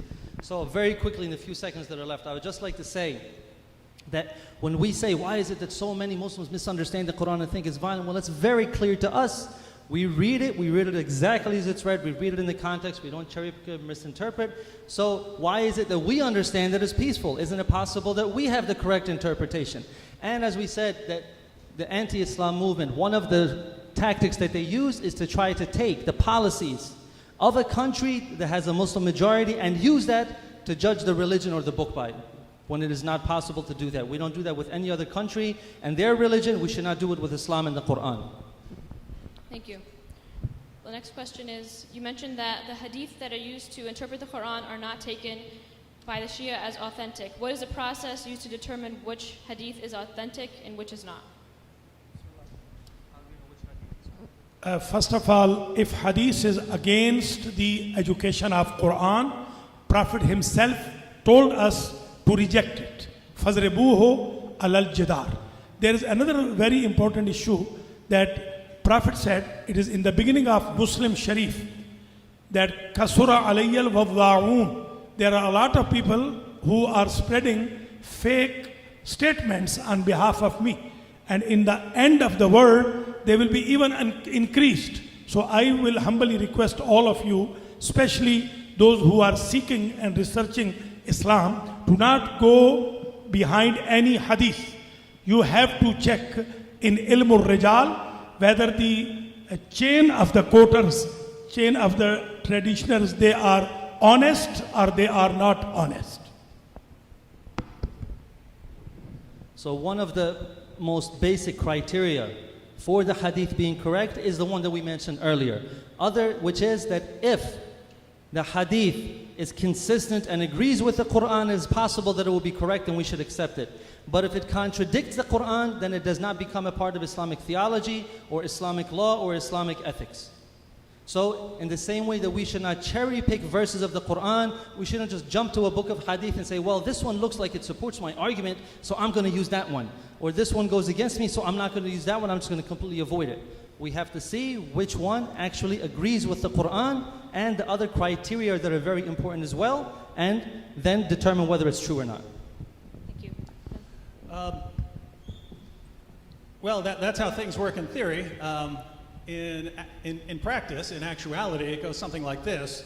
We go to the Quran, we decide how we want to interpret the Quran, then we go and find hadiths that line up with our interpretation and throw out hadiths that don't line up with our interpretation. That's how things actually tend to work in Islam. Let me give you an example. We've quoted chapter 9, verse 29 of the Quran, fight those who do not believe in Allah nor the last day. That sounds like it's saying, again, unless you have some reason to interpret it otherwise, it sounds like it's saying exactly what it says. Fight those who do not believe in Allah nor the last day. Now, you can go to the hadith and find Muhammad in so-called authentic narrations saying, I've been commanded to fight people until they recite the Shahada and pray their daily prayers and give the required alms. In other words, fight them until they become Muslims and do what Muslims are supposed to do. So you would say, oh, here's what this verse sounds like, and I find Muhammad saying the exact same thing, so this is how Muhammad is interpreting it. Obviously, Muhammad knows how to interpret the Quran. Therefore, since this passes all the criteria of an authentic hadith, this is an authentic hadith. That's how things would work in my mind. But in actuality, especially if you're a Muslim in the West, it would go something like, Allah says in the Quran, fight those who do not believe in Allah. He doesn't mean that because he says other things elsewhere. Therefore, he can't mean that. Therefore, when Muhammad says in the hadith, in a so-called authentic narration, I've been commanded to fight people until they recite the Shahada and do the Islamic things, it can't be an authentic hadith. We have to throw that one out. That's how things tend to work in practice. And that's why we're going to have some disagreements here, because it seems everything's coming down to a particular interpretation of the Quran deciding our methodology rather than the methodology deciding what the Quran means. In reality, the hadith all date from the 9th century, and none of them have any historical value at all. So the idea that we are finding some that are authentic and others that aren't, it's just really an exercise in futility. But in Islamic theology, if they have an isnad chain, the chain of transmitters going back to people who knew Muhammad, and that chain is unbroken and all the narrators are reliable, then it's considered authentic. And there are authentic collections. There are 6 authentic collections of hadith among the Sunnis, and then among the Shia there are other collections that are deemed authentic that are generally accepted. I have one volume of Al-Kafi here, and the general consensus is that if a story is in one of those volumes, then the presumption is that it's authentic. It only becomes inauthentic when it becomes inconvenient as a point of debate, because it illustrates that Islam is enjoining violence. And then it's deemed inauthentic in a debate setting. But ordinarily in Islamic tradition, these things, if they're in the authentic hadith, then Muslims consider them normative for Islamic law. Thank you. Due to the lack of time, we're going to have to stop there with the questions and move on to the closing statements portion of the debate. We're going to ask now for our guest panel to have 10 minutes to present their closing statements.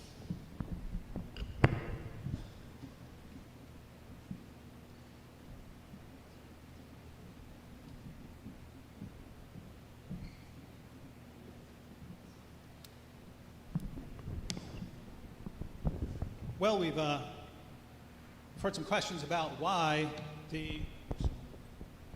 there are people from really around the world, groups around the world, who are misinterpreting the Quran, especially over the past 14 centuries, why they're misinterpreting the Quran on the issue of violence. And I just want to be clear here. When we talk about people misinterpreting what the Quran teaches, this includes some of the greatest, most respected Islamic scholars of all time, because they happen to agree with what I've said, what Robert has said about what the Quran teaches. That doesn't mean that all scholars have said this. Many scholars haven't. but we're pointing out that this sort of misinterpretation can be found in some of the most respected Muslim scholars and hadith collections and histories in the history of Islam. So why is there such misunderstanding? Well, let's go ahead and read a passage very quickly, and this is the conclusion, so we'll conclude with this. I'm going to go ahead and read the entire passage in context of Surah 9, verse 29. We'll start at verse 28, where Muhammad had declared that the pagans can no longer take the pilgrimage to Mecca, and the Meccans were worried, where are we going to get money from now? Because they got a lot of money from the pagans and polytheists coming to Mecca for the pilgrimage. So, verse 28, this begins the passage, begins with, O you who believe. O you who believe, truly the pagans are unclean, so let them not, after this year of theirs, approach the sacred mosque. And if you fear poverty, if you're worried about losing money from not having the pagans there anymore, soon Allah will enrich you, if He wills, out of His bounty, for Allah is all-knowing, all-wise. So Allah is going to enrich them to make up for the lost money. How is He going to enrich them? Next verse. Fight those who believe not in Allah, nor the last day, nor hold that forbidden, which hath been forbidden by Allah and His messenger, nor acknowledge the religion of truth from among the people of the book, Jews and Christians, until they pay the jizya with willing submission and feel themselves subdued. Notice, every criticism offered against the Jews and Christians there, in justification for fighting us, has to do with what we believe or what we do. So the question here is, but I thought, according to Surah 2, verse 62, as Sayyid Atiq quoted earlier, I thought Jews and Christians were fine with Allah. We're believers too, right? Next verse, the Jews call Ezra son of God, and the Christians call Christ the Son of God. That is a saying from their mouth. In this they but imitate what the unbelievers of old used to say, Allah's curse be on them, how they are deluded away from the truth. Notice it's condemning us for what we say about Jesus. Well, where is the self-defense here? Why are Muslims commanded to fight if it's all about what we believe and what we say? Maybe it's in the next verse. They take their priests and their rabbis to be their lords in derogation of Allah. And they take as their Lord Christ the Son of Mary, yet they were commanded to worship but one God. There is no God but He. Praise and glory to Him. Far is He from having the partners they associate with Him. Nothing there. Maybe the next verse. Fain would they extinguish Allah's light with their mouths. Notice we're extinguishing Allah's light with our mouths, talking about what we say, what we preach about Jesus. Fain would they extinguish Allah's light with their mouths, but Allah will not allow, but that His light should be perfected, even though the unbelievers may detest it. Well, Allah is not going to allow us to extinguish His light with our mouths. What's He going to do? Next verse. It is He who has sent His messenger with guidance and the religion of truth to prevail it over all religion, even though the pagans may detest it. That's the end of the section. So Allah sent Muhammad to stop us from extinguishing Allah's light. How is Allah going to stop us from what we say, from what we preach, from extinguishing Allah's light with our mouths? That's the entire passage, 929. Fight those who do not believe until we pay the jizya, feel ourselves subdued. We are subjugated until we're not allowed to preach. As we're not allowed to preach in countries like Saudi Arabia, governed by Sunnis, countries like Iran, governed by Shias. So, why are so many people misinterpreting the Quran? Because Allah claims over and over again in the Quran, like a beating drum, that He is perfectly clear in His commands. We go to a passage like 929, we look for any hint of self-defense, we can't find it. Now, can you say, oh, well, you know, we go to these earlier Meccan chapters or whatever, and you have to interpret it in the light of that, and you have to go to the Arabic and become a scholar and all this. That's not what Allah says. He says it's clear in His commands. And if it says something different in earlier revelations, you don't say, well, now this one isn't clear anymore, therefore we have to go to some earlier revelation. Allah says in the Quran, chapter 2, verse 106, His method of interpretation is one of abrogation. And so I see two possibilities here. First possibility is that Allah means what He says. When He says that His revelations are clear, that that later revelations can abrogate or cancel earlier revelations, and therefore, when He says something peaceful, that's exactly what He means in that historical context. When He says, fight those who do not believe, that's exactly what He means in that sort of situation. So Allah is clear. That's one possibility. If that is the correct interpretation, then the Quran does not promote peace. The other possibility is that Allah is really trying to promote peace, but He keeps saying things like, fight those who do not believe, and he's laid down abrogation as his method, and we go to all these other Muslim sources and they talk about fighting people based on their beliefs. And so it's, if Allah doesn't mean this, but he's made the only sort of coherent interpretation, one where you have certain stages, and once you have the final stage, then you violently subjugate people in the name of Allah. If that's the only coherent interpretation, then even if Allah meant something else, he didn't say it very clearly. In which case, the Quran still does not promote peace, because Allah accidentally said a bunch of very violent things.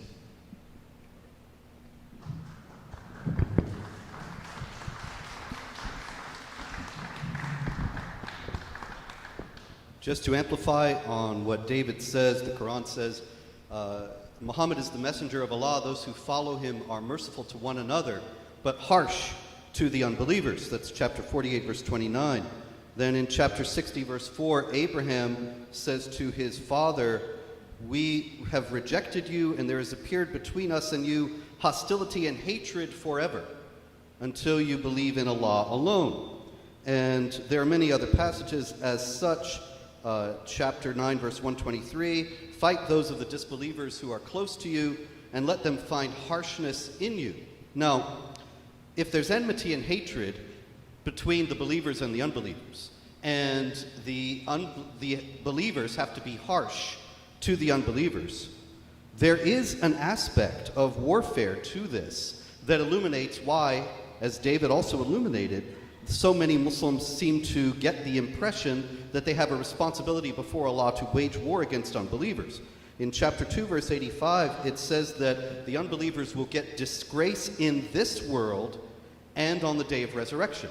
Now, how are the unbelievers, to whom the Muslims have to be harsh, and there's enmity and hatred between them and the unbelievers forever, how is it that the unbelievers are going to suffer in this world? Allah is not likely, or at least not so far, has parted the heavens and come down and punished the unbelievers in this world. But the Quran also directs in chapter 9, verse 14, fight against them so that Allah will punish them through your hands. That the unbelievers have to be punished in this world, and Allah will punish the unbelievers by the hands of the Muslims. And so it's very clear, as the book says itself in many places, that it's a clear book, that the Quran teaches that believers in Islam ought to have hostility toward unbelievers and ought to fight against them so that they can be the instruments of the punishment of Allah against the unbelievers in this world.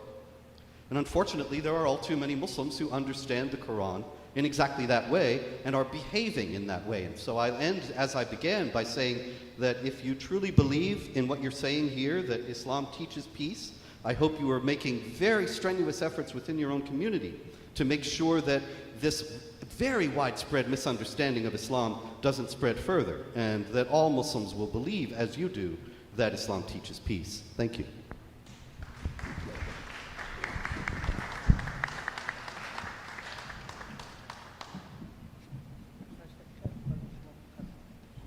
Thank you. Now, Sayyid Atiq and Sheikh Sakhawat Hussain will have 10 minutes to present their closing statement.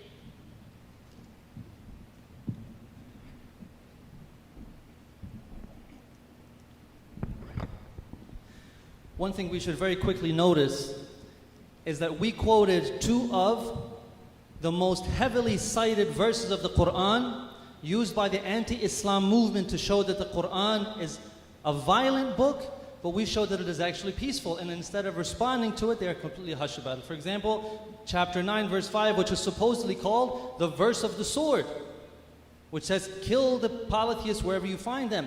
But the verses before and the verses after show that it is in self-defense, and it is limited to the ethical limits of warfare.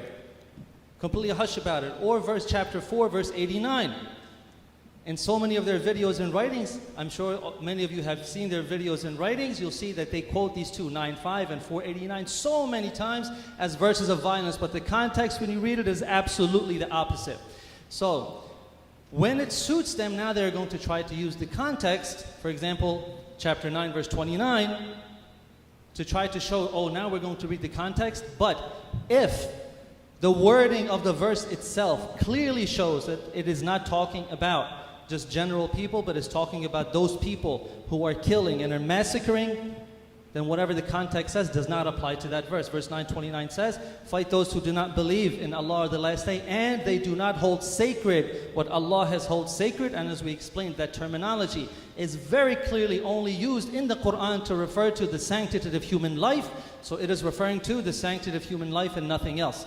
And one who misunderstands and doesn't get the nuances of the Arabic language or the language of the Quran in this way should not be passing judgments on the Quran. So if you misunderstand the verse, which is very clear to us, then you will think it's violent when we know that it's actually in self-defense. So the Quran is clear, but the Quran has also said that it has been revealed in the Arabic language. So if we are going to get a basic understanding of the Quran, yes, we can read translations. If I just want to go to Sunday school, if I want to get elementary classes on Islam, I can read through the translations. But if I want to start passing judgments on the religion and on the scripture, if I want to pass judgments that this book is a violent book and there's no other way possible, then I have to become a scholar and I have to become an expert in the language of that scripture. And this is the same when reading words like disbelievers. Disbelievers doesn't always just mean all disbelievers. For us, it's clear. Who understand the Quran properly, we interpret it properly, that sometimes it means those disbelievers that are attacking you, and you must perform self-defense against them. And anyone who has experience with different languages knows that sometimes certain words and certain phrases cannot be encapsulated into a single word or a single phrase in another language. This is sometimes completely impossible. And yes, I appreciate that Mr. Robert Spencer encouraged us to fight against these terrorists. Yes, we do, and we fight on two fronts. We're fighting against the terrorists who misinterpret the Quran on one side, and we are intellectually fighting against the anti-Islam movement and misinterprets the Quran on the other side by saying that the Quran is a book of violence. So just to give you some examples of what are the results of saying that the Quran is a book of violence and that Islam is a violent religion, this has repercussions all across society. Ben Carson, who was a former presidential candidate and who is now the head of the Department of Housing and Urban Development, he said that a Muslim shouldn't be president. President Donald Trump has said during the campaign that Islam hates us. Former presidential candidate Herman Cain said he would not appoint a Muslim to his cabinet or as a federal judge because, quote, there is this creeping attempt to gradually ease Sharia law and the Muslim faith into our government. Former Arkansas Governor Mike Huckabee said, can someone explain to me why it is that we tiptoe around a religion that promotes the most murderous mayhem on the planet? So the Muslims will go to the mosque and they come out of there like uncorked animals, throwing rocks and burning cars. The same Huckabee, he objected to churches that rent space to Muslims like Berean Presbyterian Church has done today by saying if the purpose of a church is to push forth the gospel of Jesus Christ, and then you have a Muslim group that says that Jesus Christ and all the people that follow him are a bunch of infidels who should be essentially obliterated, I guess I have a hard time understanding that. So Huckabee, a governor, a former presidential candidate, a media personality, thinks that Muslims believe that Jesus is an infidel. This is how far the anti-Islam propaganda has gone. That we Muslims, we believe that Jesus is one of the greatest prophets of God, and we are awaiting his return to bring peace to the world. To give some further examples, former Congressman Allen West, a very respected congressman, he had a meme on his Facebook page that said that at that time the incoming General Mattis would, quote, exterminate Muslims. Ted Cruz, a supposed champion of the Constitution, said that law enforcement should, quote, patrol and secure Muslim neighborhoods before they become radicalized. Recently, about a month ago, an Afghan team of female engineers was prevented from entering the United States for a robotics tournament, and they were only allowed entry after public outcry, while at the same time, the captain of the team's father was killed by an ISIS suicide attack on a Shia mosque. So on one side, she's being stopped by anti-Islam propaganda. On the other side, her family is being killed by ISIS. Jerry McChristian verbally abused a group of Muslim women on a Portland train because he thought that they were Muslim. 3 heroic individuals intervened, 2 of them were killed, and the 3rd was injured. And his Facebook page had a meme that read, if we're removing statues because of the Civil War, we should be removing mosques because of 9/11. And if, in case anyone is wondering, police said that his record did not show any record of mental illness. In October 2016, police in liberal Kansas intercepted an anti-Islam terrorist group called the Crusaders. They were planning a Timothy McVeigh-style bombing on an apartment complex that mostly housed Somalian refugees. So some of the comments that are recorded from them after they were arrested and during their arrest, they said literally every blank apartment, while referring to how many Somalis lived there. That's all it is, blank, blank, cockroaches. I'm sure you understand what the blank stand for.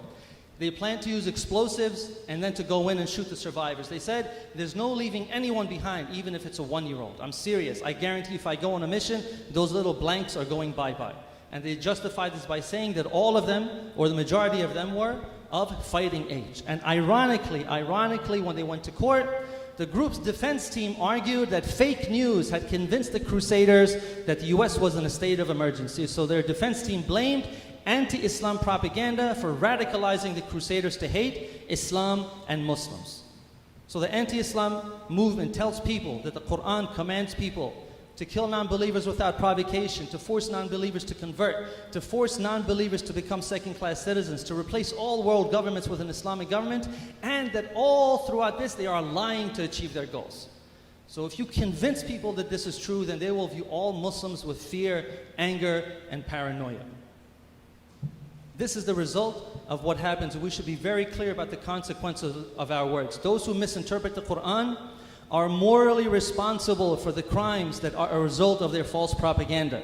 These people who do these actions, to give you an example, the Norwegian terrorist who killed scores by the name of Anders Breivik, he wrote a 1,500-page manifesto before he committed this terrorist act, and he heavily quoted our respected guest panelist, Robert Spencer, as justification, as inspiration, as the reason for why he went into this. And in his defense, of course, in his defense,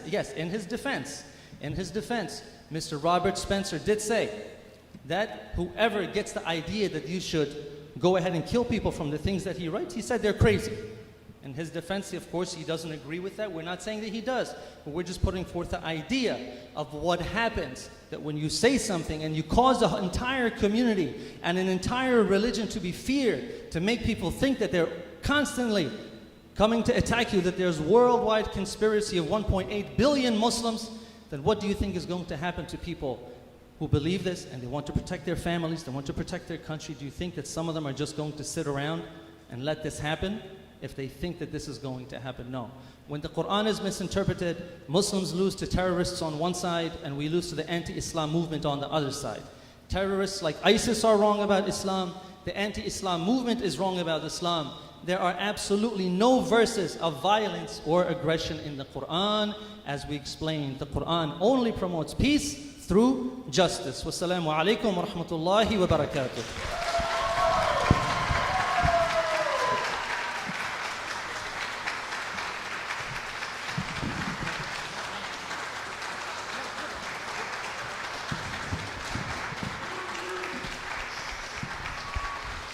Bismillah ar-Rahman ar-Rahim.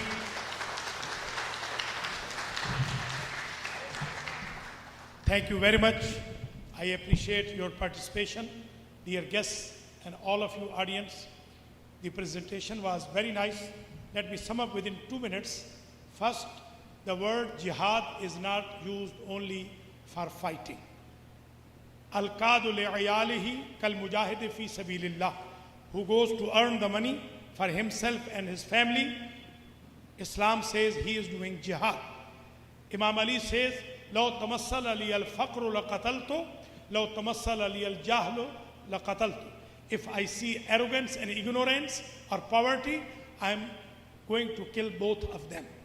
It does mean the qital and jihad is not only fighting against the human beings. My humble request from both guests is, you find there are a lot of contradiction in the Bibles. The Bible which I learned when I was in college is different than the Bible which I see in New York today. But Quran is the same. Quran was never changed. I read in the Bible in Nolakha Church that there will be Imam Mahdi coming, and behind him Jesus is going to offer the prayer. So Jesus is going to offer the prayer behind any terrorist or promoter of the terrorist. I humbly request all of you, please understand the Islam and Quran. Islam is the religion of peace. And Islam is not only submission, Islam means silm, which means peace. That is why we say Salamun Alaikum, peace upon all of you. And I end my humble talk with this Salamun Alaikum, peace be upon all of you. May Allah bless you all. May Allah bless United States of America. May Allah bless revealed religion followers. And may Allah give us unity, as Quran says, Ta'alaw ila kalimatin sawa'in baynana wa baynakum an la na'budu illa Allah wa la nushrik bihi ahada. Quran is claiming, come toward unity. O people of book, come toward unity. And Prophet, if he delivered this hadith to kill them until they say Shahada, La ilaha illallah Muhammadur Rasulullah, so how come he did not kill those Jews and Christians who were capturing the market of Medina, and they were never killed by Prophet or army? And when they stopped them to come into Al-Kaaba, because they were showing their worship as a naked, you will kick them out if they come in downtown of Philadelphia as a naked. Police will arrest them. These were the reasons. If you go and review the facts, you will find Islam is the true religion of the world.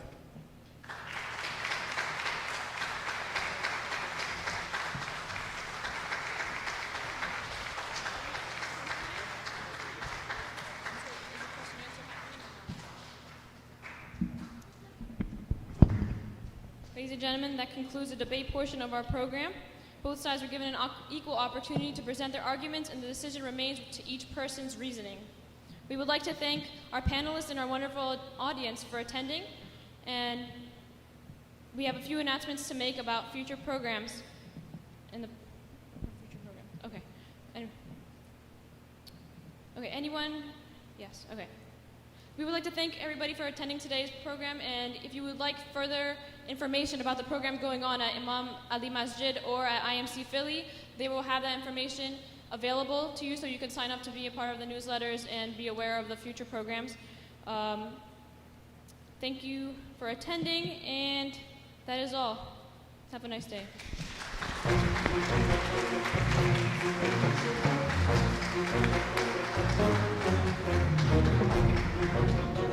Hi everyone, I'm here with Robert Spencer.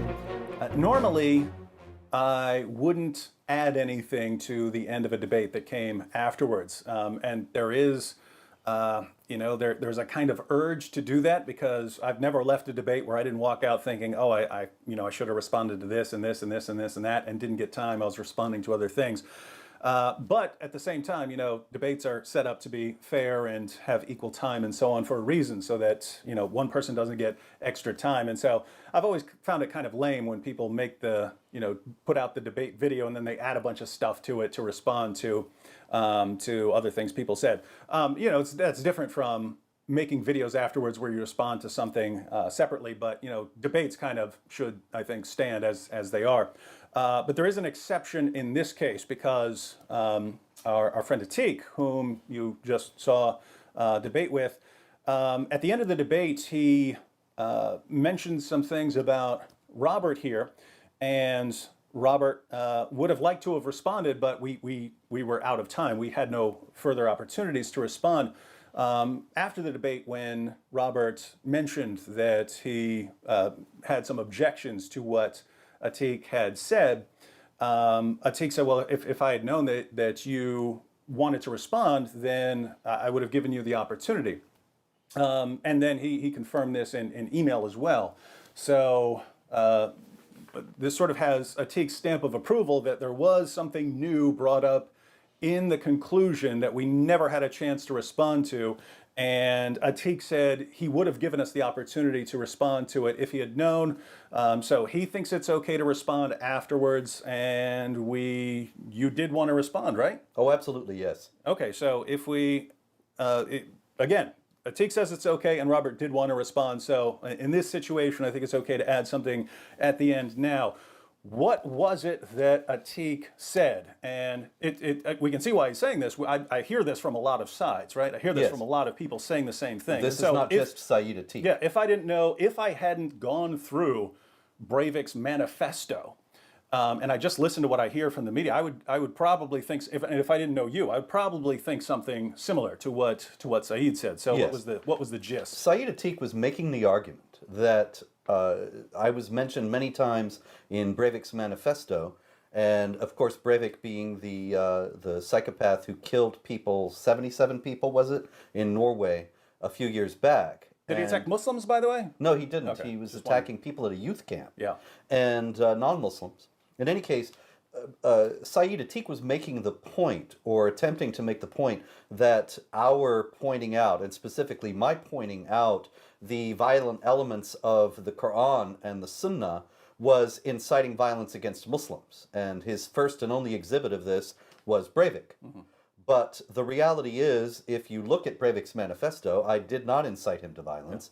And the whole idea that my writings are somehow indicted by Breivik's actions is not founded on fact, but is simply a propaganda point designed to discredit my work and the work of everyone who is calling attention to the violence in the Islamic texts. Yeah, and again, if I were to just hear what some reporters in the media have said, I see why people would think that Breivik was reading you, and then he became concerned about jihad and the threat of jihad, and then decided to go on a killing spree because you convinced him that something needs to be done about this.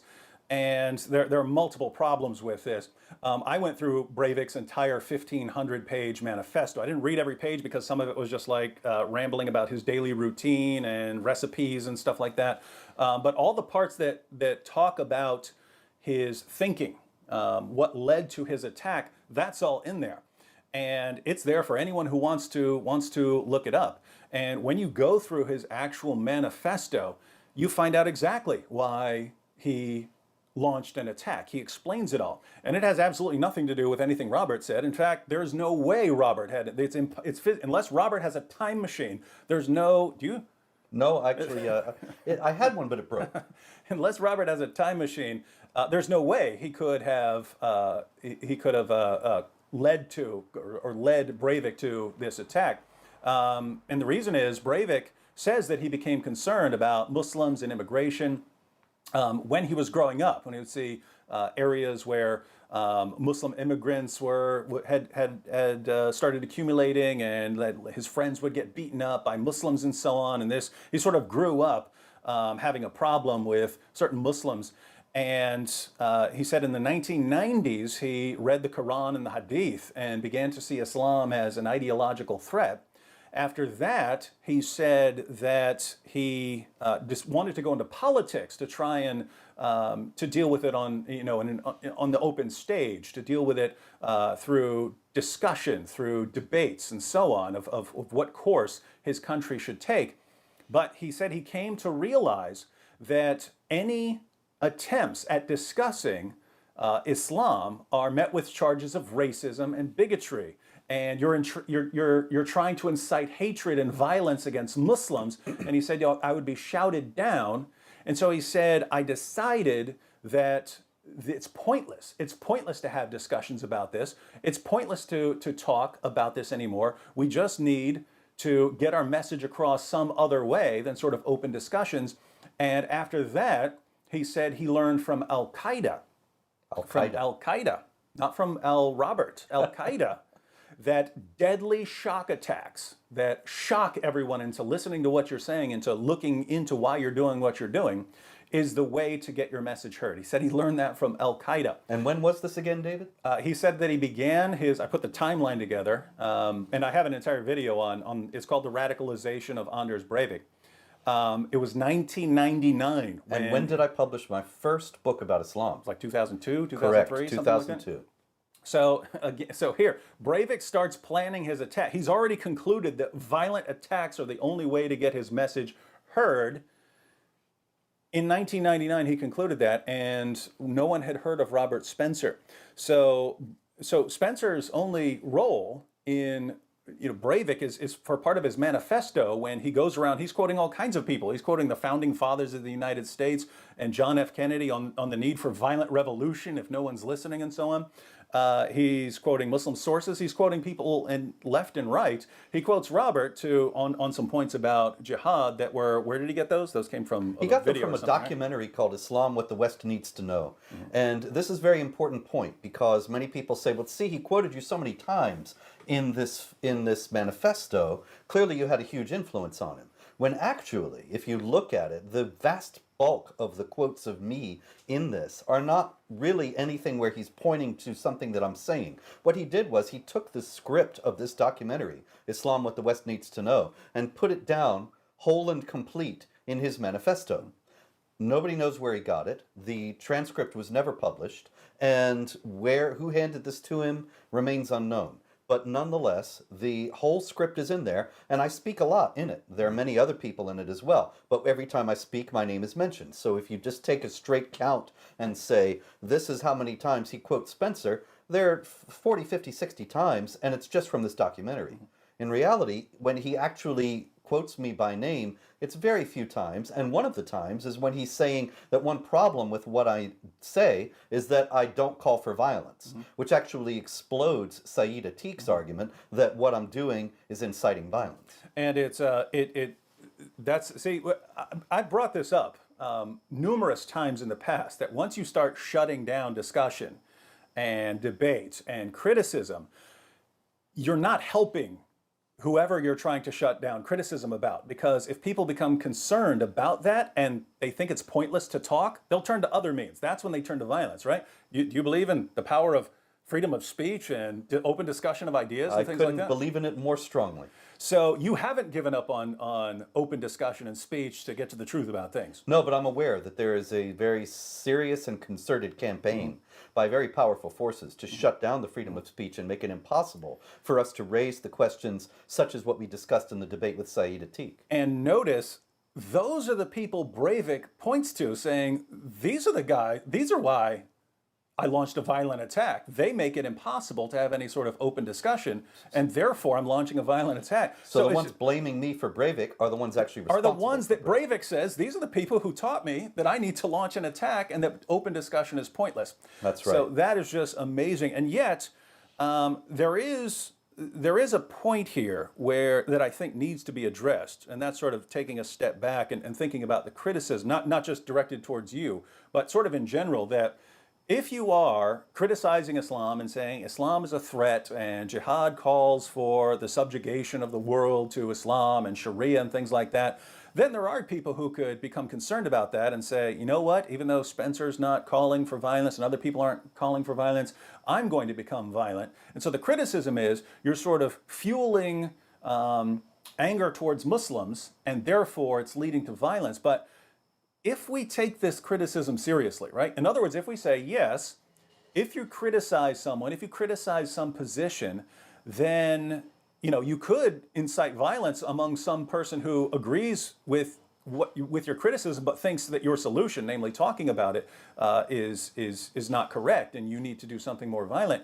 If people took that seriously, then they should say Republicans can't criticize Democrats, Democrats can't criticize Republicans, because there can always be someone who says, you know what, those Trump supporters, they're really bad. I have to go on a killing spree against them. Or, those Hillary supporters or Bernie supporters. Or those foes of jihad terror. Yeah, we have to go and kill them. And matter of fact, think about this, right?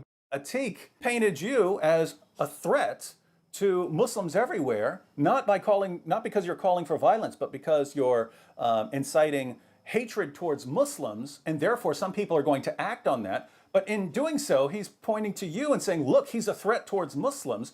So if we take Saeed Atiq's criticism seriously, we have to say that he's inciting violence against Robert. If violence ever happened to you, if a Muslim ever came to kill you because of the threat you're making towards Muslims, he's responsible for inciting this hatred towards you. And I have had Muslims try to kill me, and other leftists try to kill me in Iceland. And so, David, it's interesting to note that while Saeed Atiq was claiming that I was inciting violence against Muslims, he was there at the debate without bodyguards. The sheikh was there at the debate without bodyguards. I was the only one there with bodyguards. And everybody knew that that was entirely reasonable and justified, given who is under the real threat.